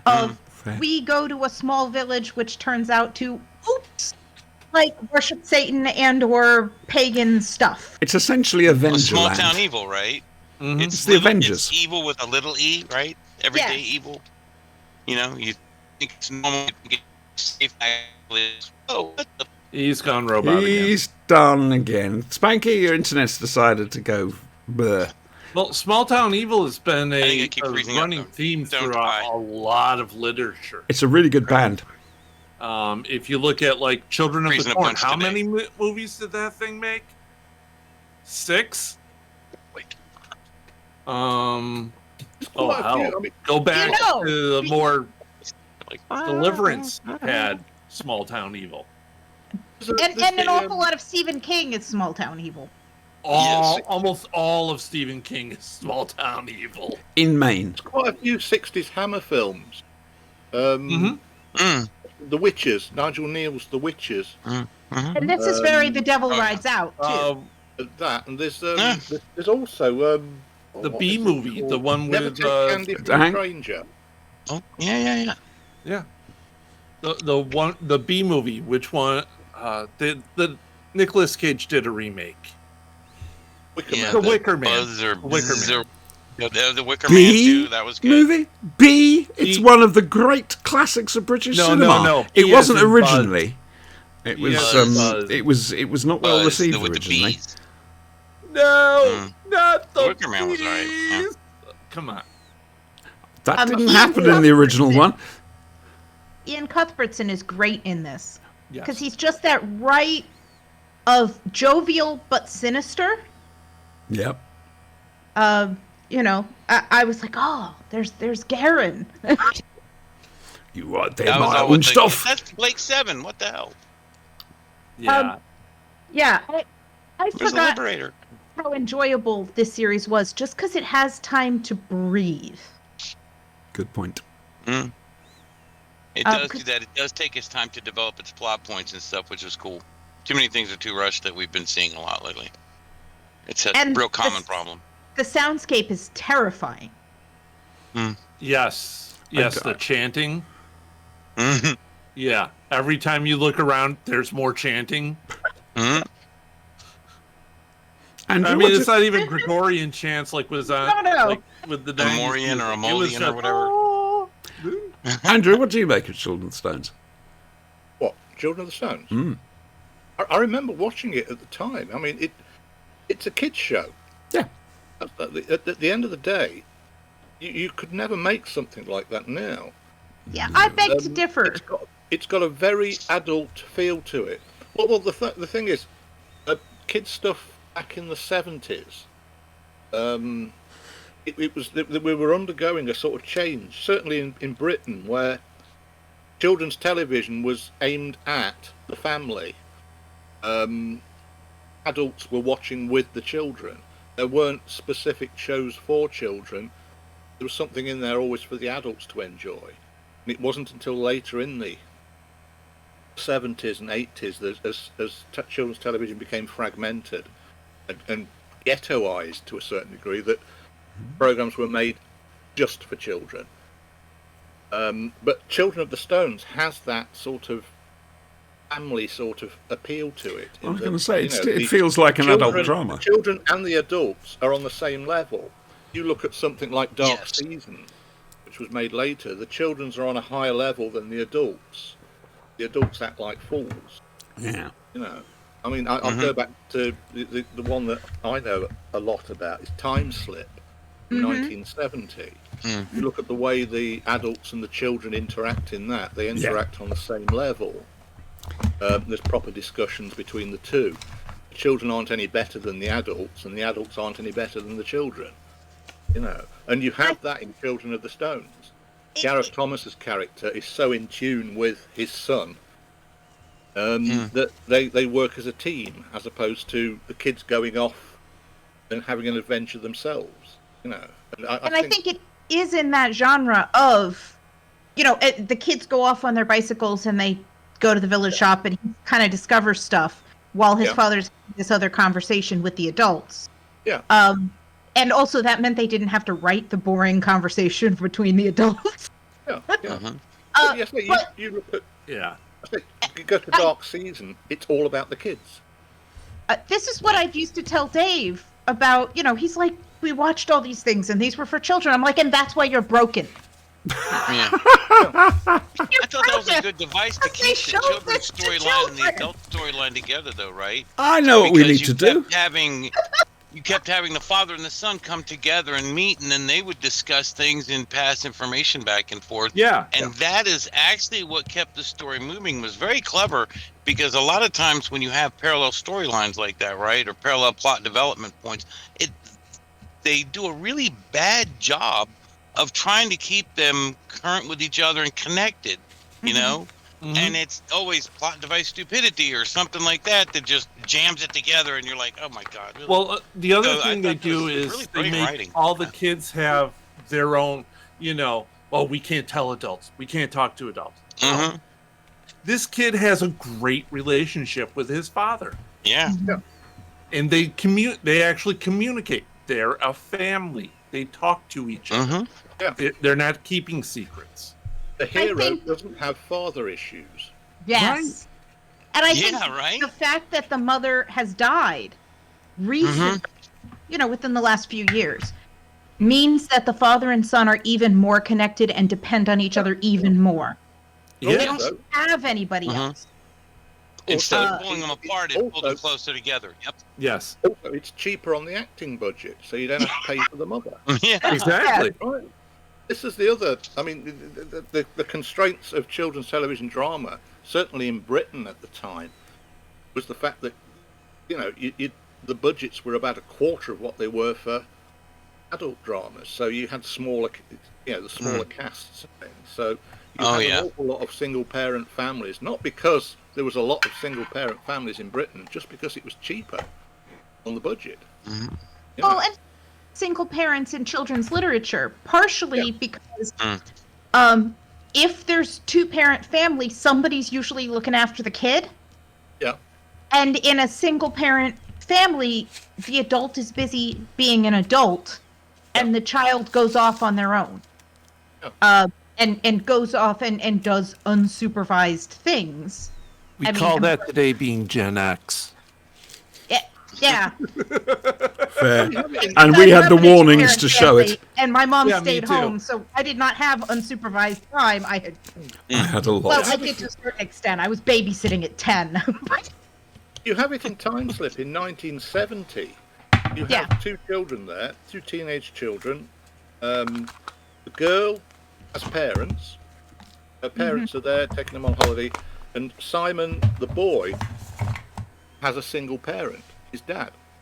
Because his mother's just died, and that's why they're taking Simon on holiday in the story. And again, it's nothing to do with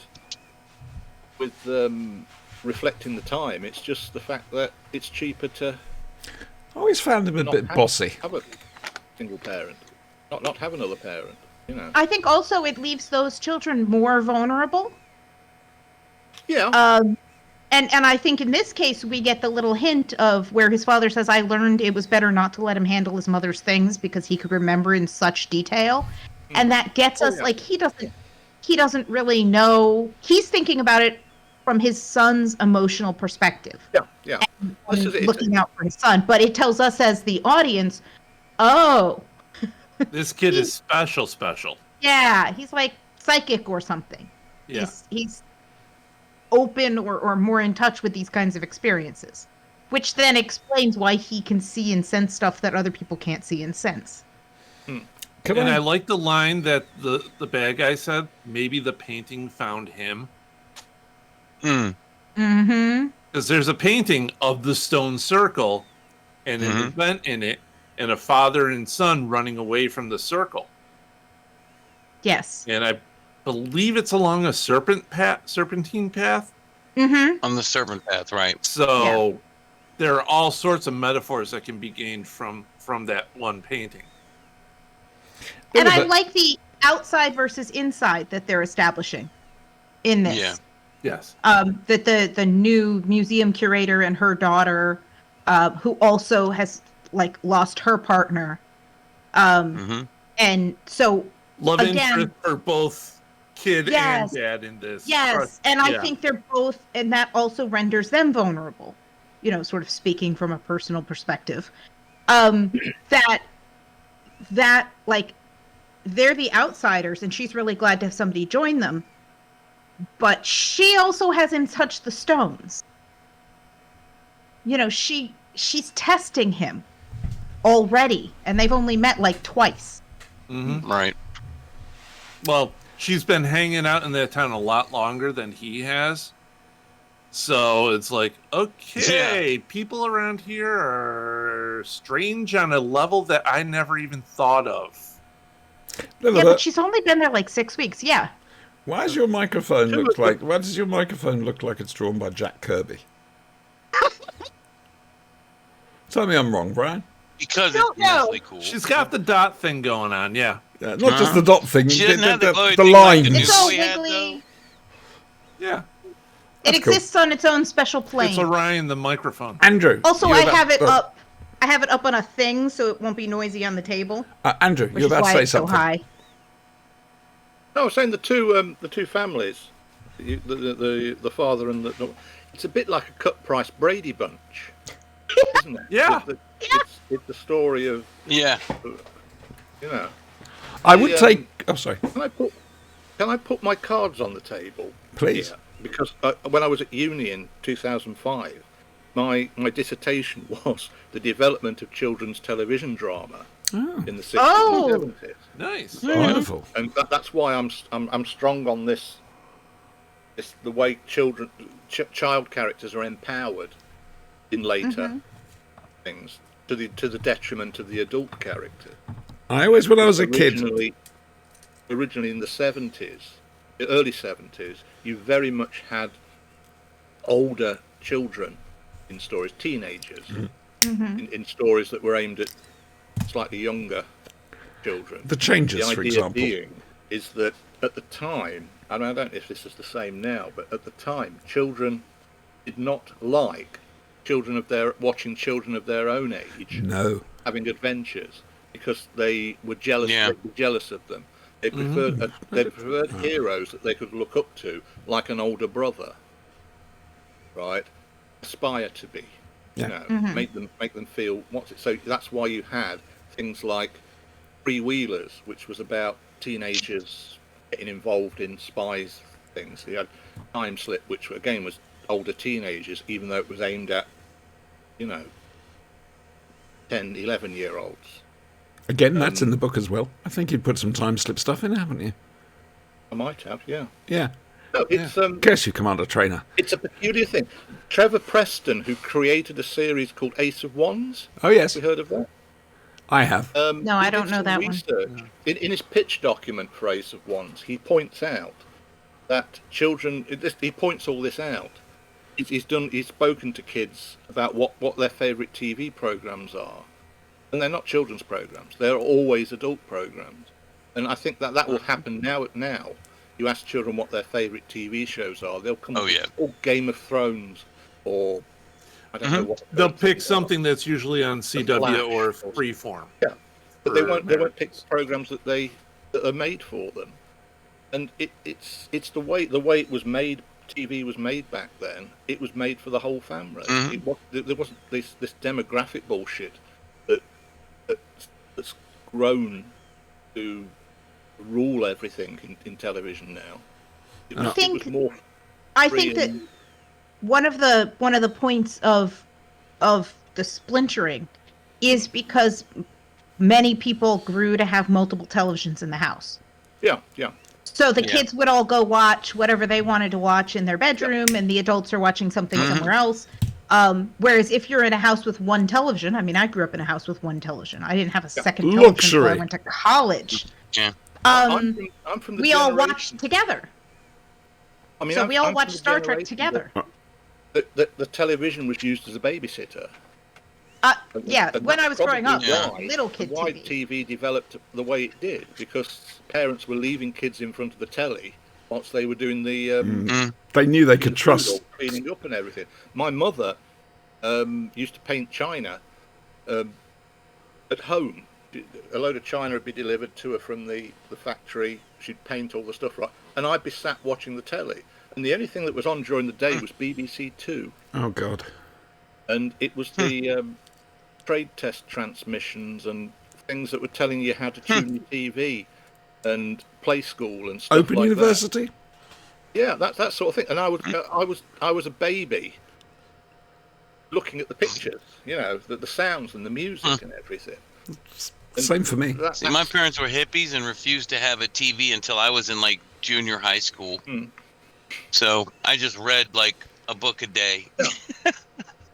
Well, I was kind of lucky, I think, to start with. This is Up why on- I'm on- obsessed with telly. Early Nickelodeon, because I'm a little younger. Mm. So very early Sort of, Nickelodeon. a little bit. That the whole point of Nickelodeon was it was aimed totally at children. Yes, but Everything like on First in TV Wheelhouse, network for kids. One at a time, please. And- Whereas here in Britain, we had that sort of 4:30 till 5:30, wasn't it? Yeah, approximately. Play school started about 4:10. Then you get Jack and Nori. Hanna-Barbera cartoon, maybe? There was a time when the family sat down for tea or lunch. That you'd come home from school, mother would, do some sandwiches, or she may do, beef burgers and dips and stuff like that, and you'd sit down, but you'd all watch the telly. We had things on that were aimed not just at children. We had things like the Tomorrow People, Children of the Stones, those sort of programs, but there also things like Voyage to the Bottom of the Sea. Starring and Richard Time Basehart. Travel. Land of the Giants. Things Occasionally, like that. they'd put on films. I remember watching Abbott and Costello go to Mars in the children's slot. Things like that. But only one came back. Tarzan with Ron Ely. Remember that? Yes. Those were the things. That's that the they definitive considered Tarzan children's cry. programming. Bewitched. Which Darren did you prefer? Sorry? Which Darren did you prefer? Well, there's only one. There were two. They swapped actors. I like Darren McGavin, but I think the first guy was better. Darren, what's his name? Dick York or Dick Sargent? Yes. Dick York, wasn't it? Awful what happened to Dick him. York. That was his name, I think. Yeah. Yeah. He was sacked for having a bad back, wasn't he? Yeah. Anyway, Bonkers. sorry, we're Bonkers. moving off onto... Oh no, we're allowed to. Yeah. But Yeah, this show is very organic. Yeah, let me tell you. You know the only reason why we got a TV? Hex is 14 years. My brother Hex and my Ooh. sister, that's 2 years younger than him. He's 14 years younger than me. So I'm in like 7th or 8th grade, and Mom pops out another baby, and she's like, "Oh, screw this! I want a TV." And next thing you know, there was one in her room, there was one in the living room, and there was one in the little kid's room. And I'm like, "The hell you say?" How is Hex doing? What? Spanks, how's Hex He's good. doing? He's out of boot camp. Good. And he is with He wife passed and all, out. and he's now in whatever that city is on the Great Lakes where all the Navy training is. He's gone to his school and he's trying to get his wife and The little new one. baby coming up there. The Good. little one are going to be all I'm up there. pleased. I'm That's so awesome. pleased. He's a good guy. Mhm. He really is. Son, Amanda and Oscar. Yeah. Being That's attacked. what happened in my house That'd be was good. that we had one TV forever, and then we used to argue with my mother because Star Trek came on at 7, and so did the Waltons, and so we'd argue about whether we were going to watch Star Trek or the Waltons. She usually lost. Oh, you think that's bad? My nan had a friend that would come around, and she knew I wanted to watch Thunderbirds, and so she deliberately insisted on watching Little House on the Prairie, which I hated. Did you She explain was to her on her nasty to me, carpet? that one. Or It's- sabotage her brake lines, so maybe she died in a fiery crash. No, but she Hmm. didn't like me. This is the reason I came to Doctor Who in 1971. I was born in 64, and I didn't watch my first Doctor Who until I was 7. It was on a Saturday night at the same time as Bonanza on ITV. Ooh. And my dad was a big Western fan, Ooh. and he watched Bonanza. So I never discovered Doctor Who until 1971. Uh-huh. And that's Terror of the Autons. And I always say that my first memory of Doctor Who is seeing John Pertwee rip a policeman's face off as a 7-year-old. And it affected me. And I say There'll be that questions in the house. in the back of the book. Yeah, Oh dear. it's that. And as I say, it. I was like the old man, like Star Trek, or I would have never seen that because Mom had the TV the rest of the time. It was all like, "Oh, look, swimming, ice skating," I that saw kind of my trash, first- right? Or you Days know, of your life. As the action saw my happens. first- Star ABC Trek Wide before. World of Sports and stuff like no, that. just the Tragedy ones of she Defeat. considered appropriately culturally elite. The Agony of Defeat. Wasn't that the narrator at the beginning? Yeah. The Agony of Defeat. Yeah. Otherwise, the rest That's was all what we were about to schmaltzy do, dramas. That and what was it? Challenge of the Network Stars. Hmm. Oh God, yeah, remember that? Woo! Oh God, that was horrible. I saw my first Star Get a Trek. bunch of B-listers get the hell beat out of them on doing really stupid circus stunts and shit. That was Mhm. hilarious. I saw my first Star Talk Trek. about before people Doctor just- Who. Really? Yeah, it's. I remember it very, very clearly. My dad said he was reading the newspaper, and he said, "Oh, that Star Trek's on tonight. You'll like that." Right, as if he knew what it was. Right. Now he'd obviously read about it because he'd not seen the first episode, but it was the first one I watched was City on the Edge of Forever, Oh, good one. Oh. Oh, cool. which was broadcast. I've looked this up because I have distinct memories of watching this. In giant colour or black and white? flashing donut. Yeah, it was in black and white. Of It was course. a giant flashing donut. Black and white. It just got my Mhm. attention as a kid. You know, this is 69, so I'd be 5 years old. They And- threw you into the deep end.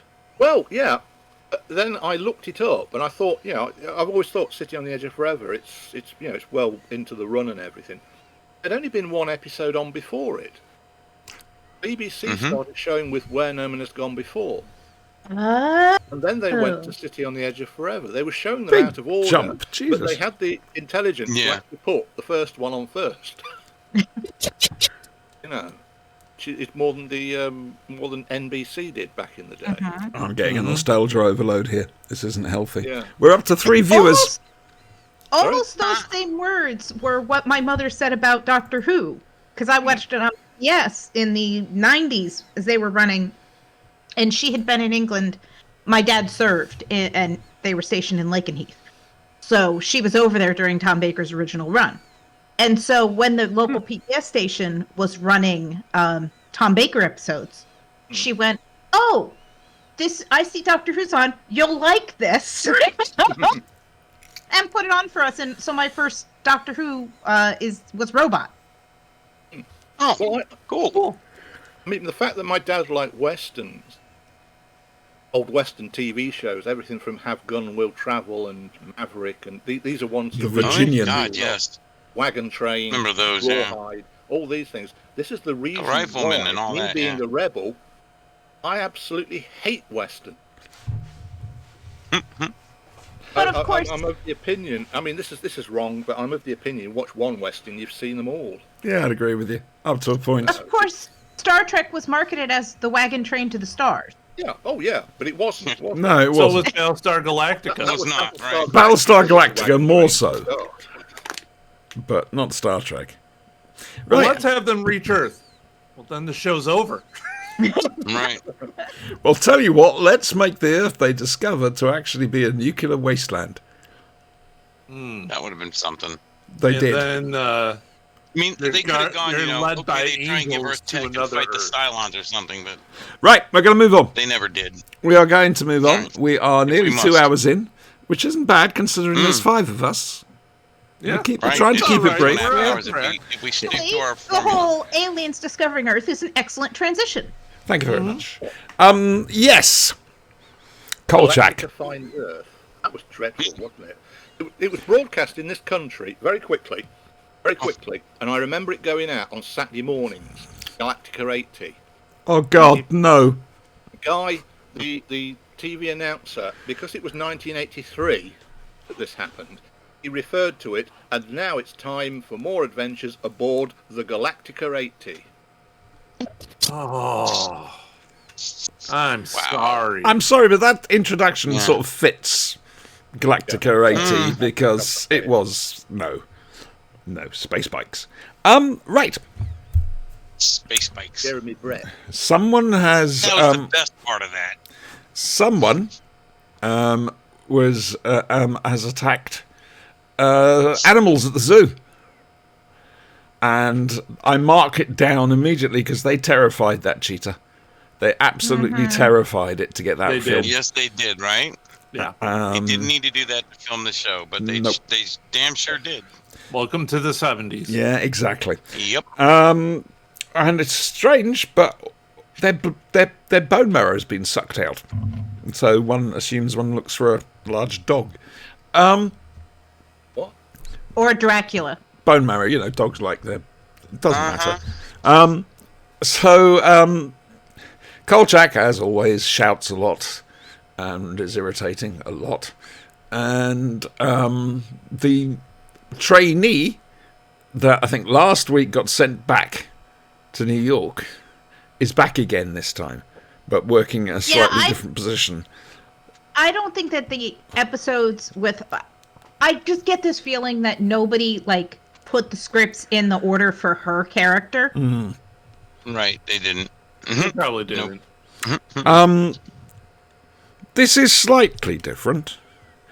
Admittedly, we still have Kolchak butting heads with the latest police captain. This one seems to be a bit of a pisshead. Either that or they came back after lunch and filmed it then. What's the title of the episode? They have been, they are, they will be.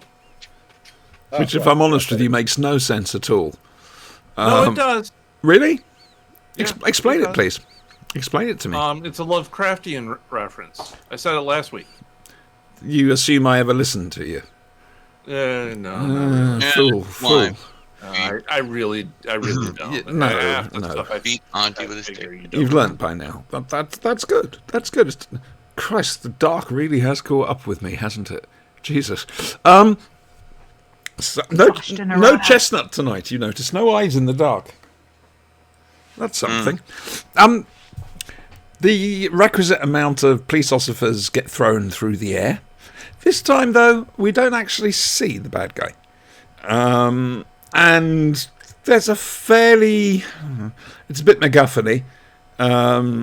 Deus Ex It's Machina. so they don't have to pay money for special effects. I think it helped Wait. to a certain extent. I think it did help because invisible aliens are always far more scary than aliens. you can exactly. see. Yes. And like I say, a bit MacGuffin-y, but it's the whine of Kolchak's camera flash charging up, because they used to do that, kids. Battery That recharger, yeah. Yeah. which the alien couldn't handle the frequencies. It's got a bit of a weak ending. Because the alien doesn't get caught. Kolchak finds the spaceship, which is, oddly enough, saucer-shaped. And then it's basically, he's back at the desk saying, well, do you believe it? And that's it. There's no big denouement like there has been in the previous films and a couple of episodes. Still a bit samey. You can see they're trying. And as such, I will keep going with it. Brian, you love Kolchak, so come on then. It's awesome. I mean, okay. That was quick. So you have this. So you're cruising along in your spaceship, and you suffer a breakdown. Right. So you land on the nearest planet you can, Yeah. and you gotta scrounge up parts. What do you do? Mm-hmm.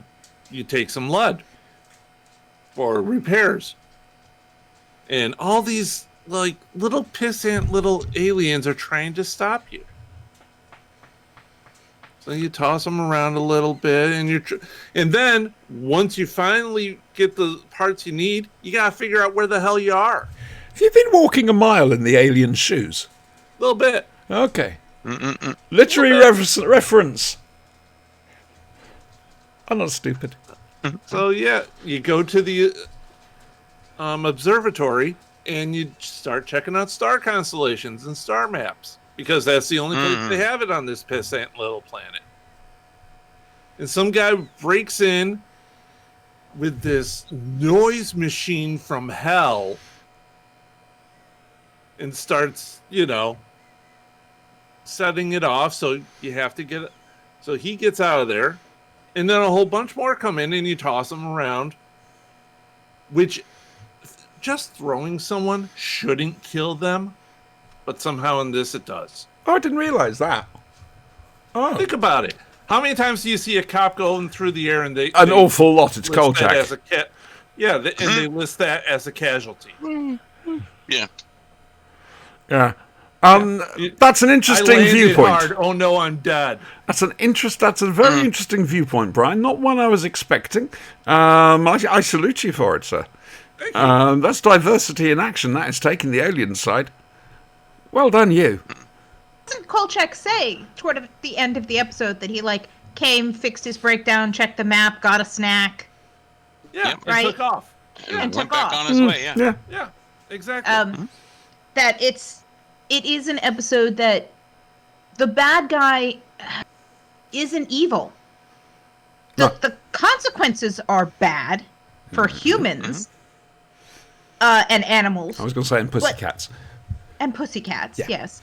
But the actual antagonist isn't evil and doesn't even have evil intentions. Right. He's But just it's some just- guy trying to get down with his day, exactly. It's trying to so get along alien, with his it journey, doesn't right? even have the same morality. Probably doesn't even recognize it's doing bad things. It doesn't recognize humans or whatever as sentient life forms like itself. The question is, did it happen or did Kolchak make it up? Well, no, we've got the random Dick Van Patten cameo of Yeah, the, right. the guy with all the Oh my junk God. on his lawn. Mm-hmm. Mm-hmm. And so the guy who was on the radio and then everybody denies that the guy was ever on the radio. With but all then the he- tar. No, it's on the and name. everything. What's special Dick about Van Patten, that's Yeah. the actor's name.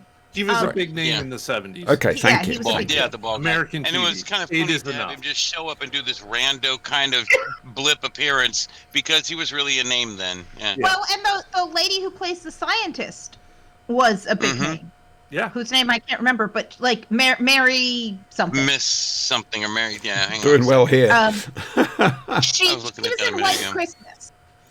I did notice Mr. Atos turned up, and last week as well.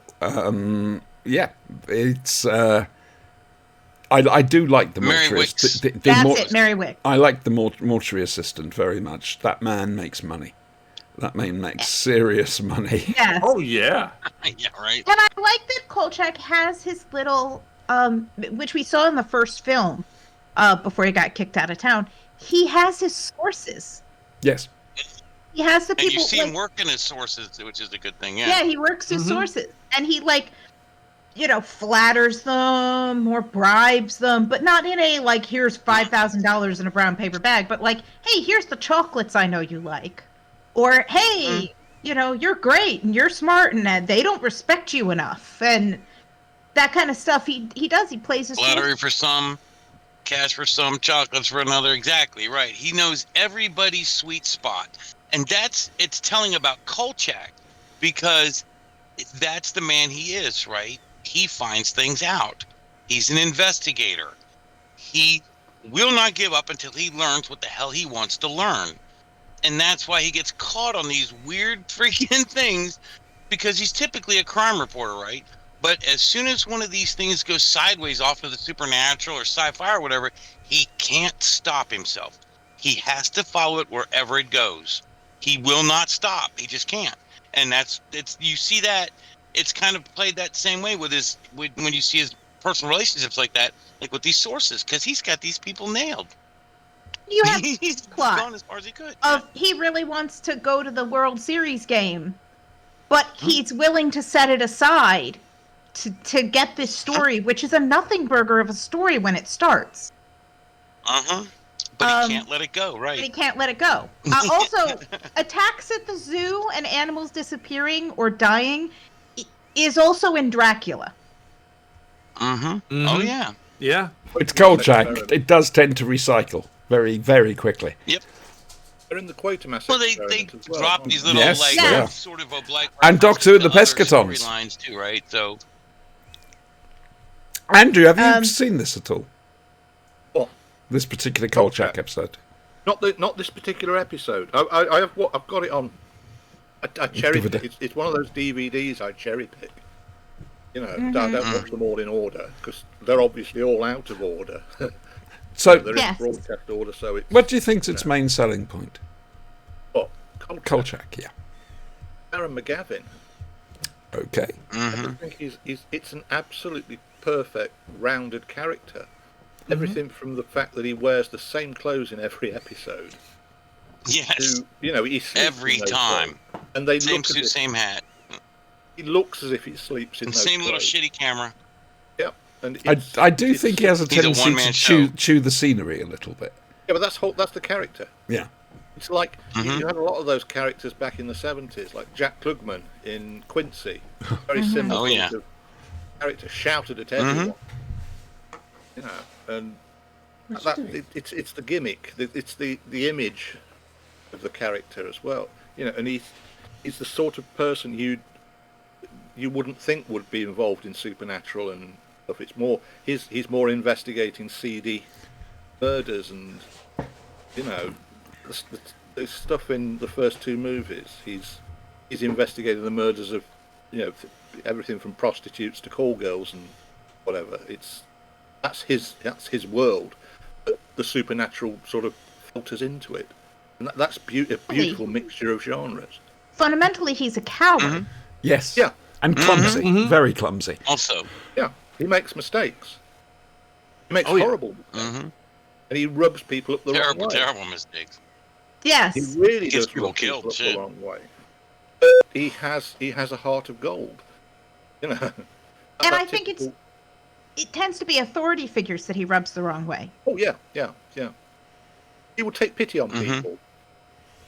And the Yeah. underdog sort of thing. I mean, my favourite episode is Horror in the Heights. Yes, Not that's a good not one. just because. No it's written spoilers, by please. Jimmy Sangster. Sorry, No spoilers, please. I'm not spoiling it. Okay. I'm just saying. I'm just giving you its pedigree. Okay. Called Horror in the Heights, and it's written by Jimmy Sangster. The comic writer. Right? Jim Sangster, the comic writer. Jimmy Sangster, the Hammer. Oh, right.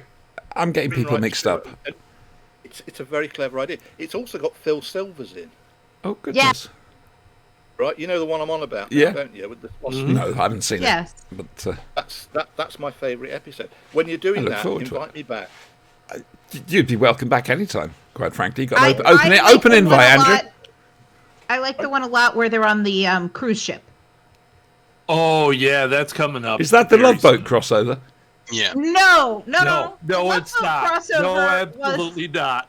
Okay. was with Charlie's Angels, Huh. and Right. it's not good. It's really not good. Darren McGavin does pop up in the Love Boat. Yes, and Yes, he does. y'all were talking about X-Files last time, and he is in the X-Files. Yes. He gets mentioned. Yeah. He doesn't. He No, he shows up. He Character. pops up, but I mean the Kolchak He's the show guy- gets mentioned. Oh yeah. But because it was one of their sources, whatever, of inspiration. but So the character he plays is the guy responsible for setting up the X-Files office. Yes, and he's a very Oh, cool. Kolchak type character. Mhm. I'm now But thinking they David couldn't Lynch for use some reason. the character because of I think Darren whatever. McGavin tended to play that character all the time. It may have been Darren McGavin. Period. It might have been Darren McGavin. He's in Period, right? what's that? The Martian Chronicles. Oh, that's going back. Oh right, yeah. He's one of the many stars in that. That's one of my secret loves. Is that it's so It was promoted so Thank you, heavily Blake. over here. Good show. yeah. It was so tacky in places, but it's got its heart's in the right place. It struggles to be faithful to the original book, but that's its detriment. It doesn't have this. It's not. It's all over the place. It's adapting all these short stories and trying to keep it as a sort of narrative, and you lose yourself in it.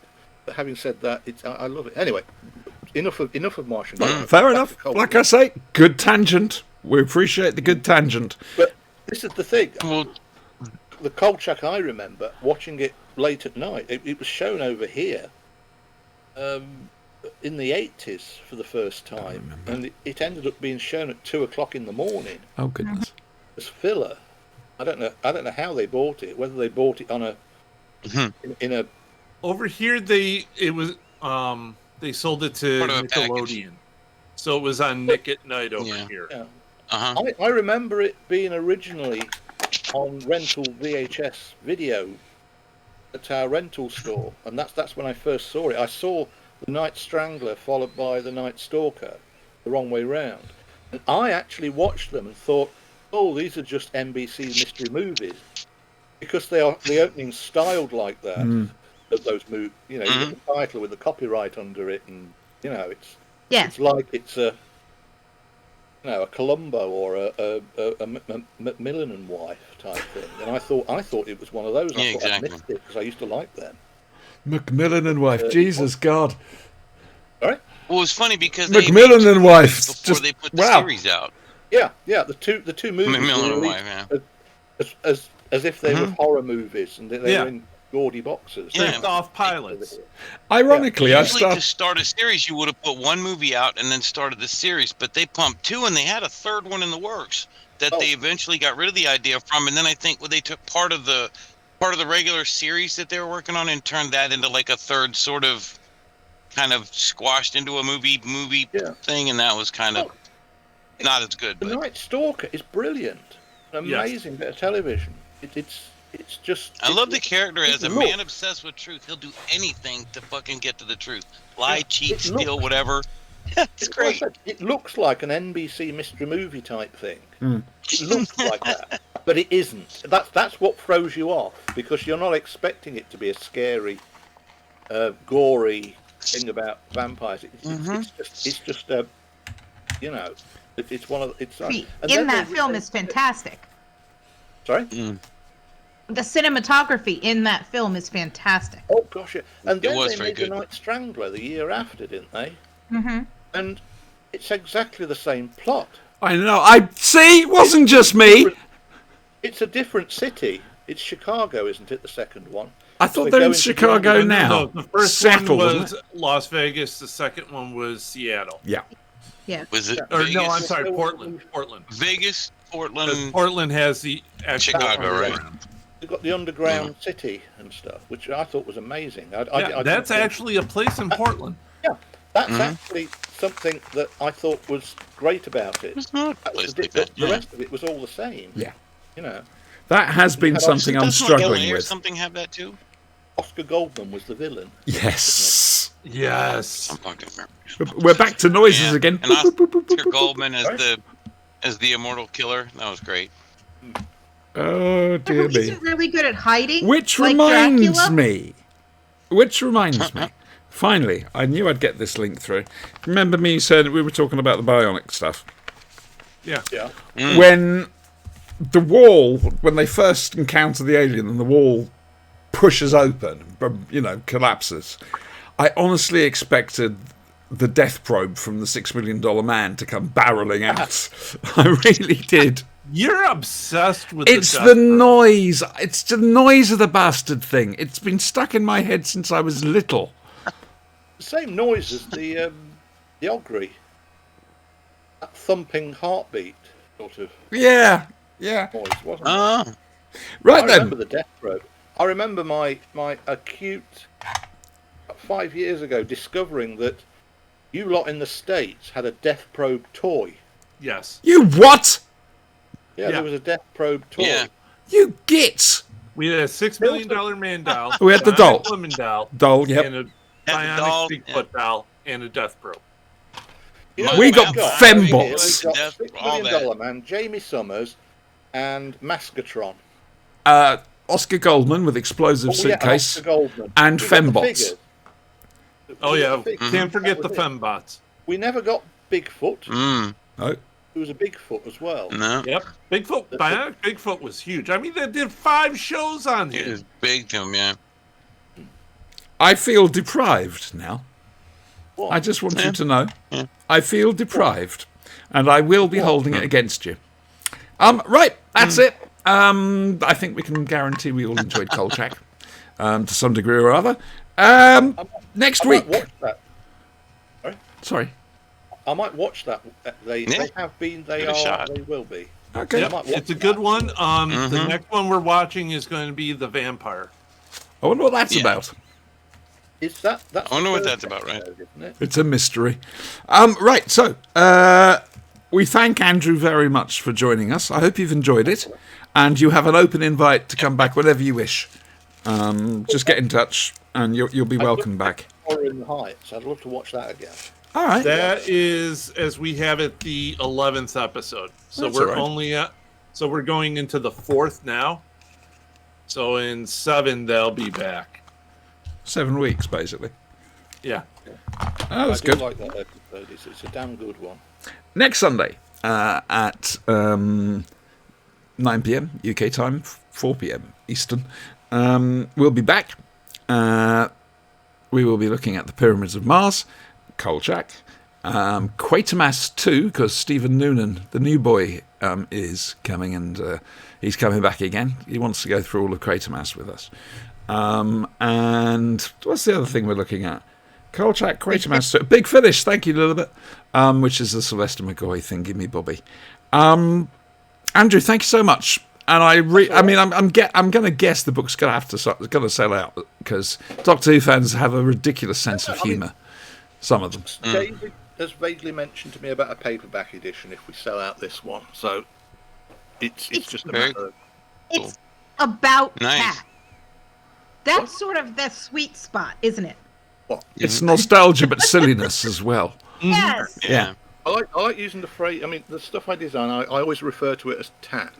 I don't refer do, to it as yes. tat as the fact that I think it's a load of rubbish. It's the sort of tat you used to get back in the 50s, 60s, and 70s. You know, crappy crappy chocolate bars based on Doctor That Who. one, I thought that was hilarious.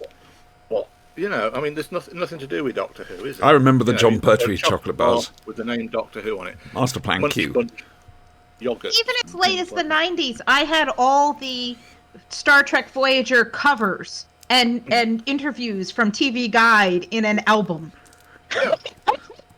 Now, you see, it's Star Trek Voyager, so I do worry about you a little bit. I'll have words I loved afterwards. Voyager. Oh, dear. And actually, while I was up with Voyager. Thomas, What's the we Doctor were... Who we're doing? It's Pyramids of Mars. Pyramids of Mars. Season 13. Pyramids of Mars? Yeah. Season 13, Spanky. I hate Pyramids of Mars. No, I didn't hear the title. Pyramids of Mars, cool. Okay. So, yep, that's next week. A little bit. What are you up to this week? I What you absolutely got hate coming up? Pyramids of Mars. I just say that. Yes, not much yes, you this can. week. Good, you're putting your Relaxing feet and up. resting. Good. Yeah, I approve. Like last week, I had my nephew and niece here, and so this week is the first week since the beginning of June that I have. Well, no, I've got some medical stuff going on Monday. Nothing, just standard stuff. But other than that, nothing else this week, which Good. is the first time I have nothing all week since I finished school. Good. Good. I think we all deserve that. Brian. Nothing. Okay. God, I used to think the things I came out I with get was to, depressing. plot your next adventures in the RPG. Oh, when are we back for the RPG then? If last night's was cancelled. Last night was canceled. We're sticking to the schedule though, so the next one is the 15th Of July, yes? of July. Okay. Thank you very much. Spanky, what are you up to next week? The darkness has approached. Oh, bugger me. I don't know. Hell if I know. I'll figure You have something one of those pet creatures from Attack the Block. Yes. Yes. out. He's a little git, this cat. Absolute little git. Andrew, what are you up to next week? You got a good week coming up? I've got another podcast to do. What? You tart. You tart. Sorry, I'm having to do the chat show circuit. Oh, wow. If Wogan was, if Terry Look, Wogan we don't was ask for fidelity I'd here. have ended up on that. Do what you have Get to. your natty bow tie You to know, do all your chat shows. you know, So 1 through 4. I'd love to do Craig Ferguson's chat show, but he Oh, doesn't do it anymore. I know. Now, we're actually rather big fans of the Late Late Show with Craig Ferguson over here. Very often. One of the desk chat shows that you have a lot in the States. They're quite fun there. We don't get them over here. I like Colbert. We do. Well, I use YouTube, but you got Colbert and Late Show with Seth Meyers, or Late Night with Seth Meyers. Those are the two I like. But Ferguson was a league in his own, quite frankly. You ever see that interview with him and Peter Capaldi? Yes. No. Yes. But yes, the talk about the two of them got. Sorry, go on. Stop it. It was done. It must have been done about a year before he was announced as the new Doctor. Yeah. But he's over in there promoting the Thick of It movie, and they are just talking about the days when they were in a punk band together. Dream Boys, wasn't it? Shooting, was it Shooting Up? No, they No, basically were dropping acid they together. dropped acid and met all each they're other by accident in town once they had. And it's so funny. I've never seen Peter Capaldi enjoy himself so much. He's Yeah. normally quite Yes. dry, and Yes. but he's obviously with an old mate of his, and they obviously went out drinking together afterwards. If they'd not drunk before the show, they were. I think Ferguson's sober. Well, I think, whatever. I think he is. No, we've got a thing about him Okay, and Jeff the robot. General, What? just so you know. Oh, right here. The We're next also week's very stuff big in with general. Jeff the robot. I think him and Josh Drive Hayes. I've said this before. As Jeff the robot, they're one of the great unsung comedy duos of all time, because they are just so perfectly in tune with each other that one can just mention the weirdest thing and the other one will immediately grab it and play with it and throw it back, and it's superb, absolutely superb, and quite frankly barking mad. I wish he still did it, but fair enough. That's it for tonight, folks. Like I say, next week Noonan's back. There'll be a quiz. Oh, he can quiz Lilibet. Sounds good to me. Yeah. You two had to suffer last time. I've been suffering for about a year now.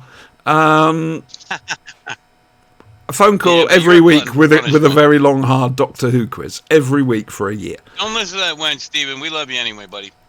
I love it. I absolutely adore it.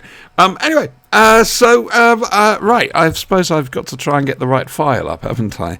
There is no guarantee that's going to happen. Say goodbye, everybody. Goodbye, everybody. Bye, everybody. Ta-ra.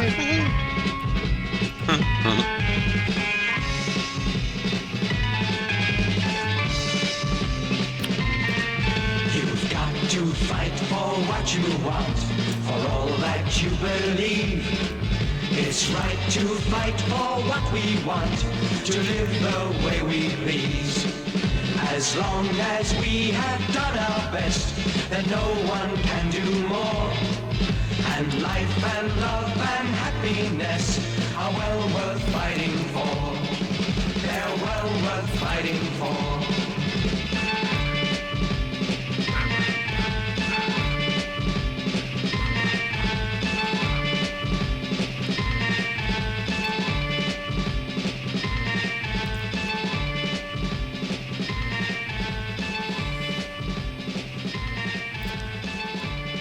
John Levine wasn't mentioned on this week's show.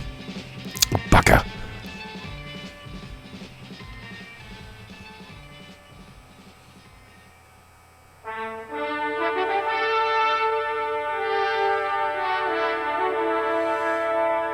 It's a goat in space, do you see? Space goat.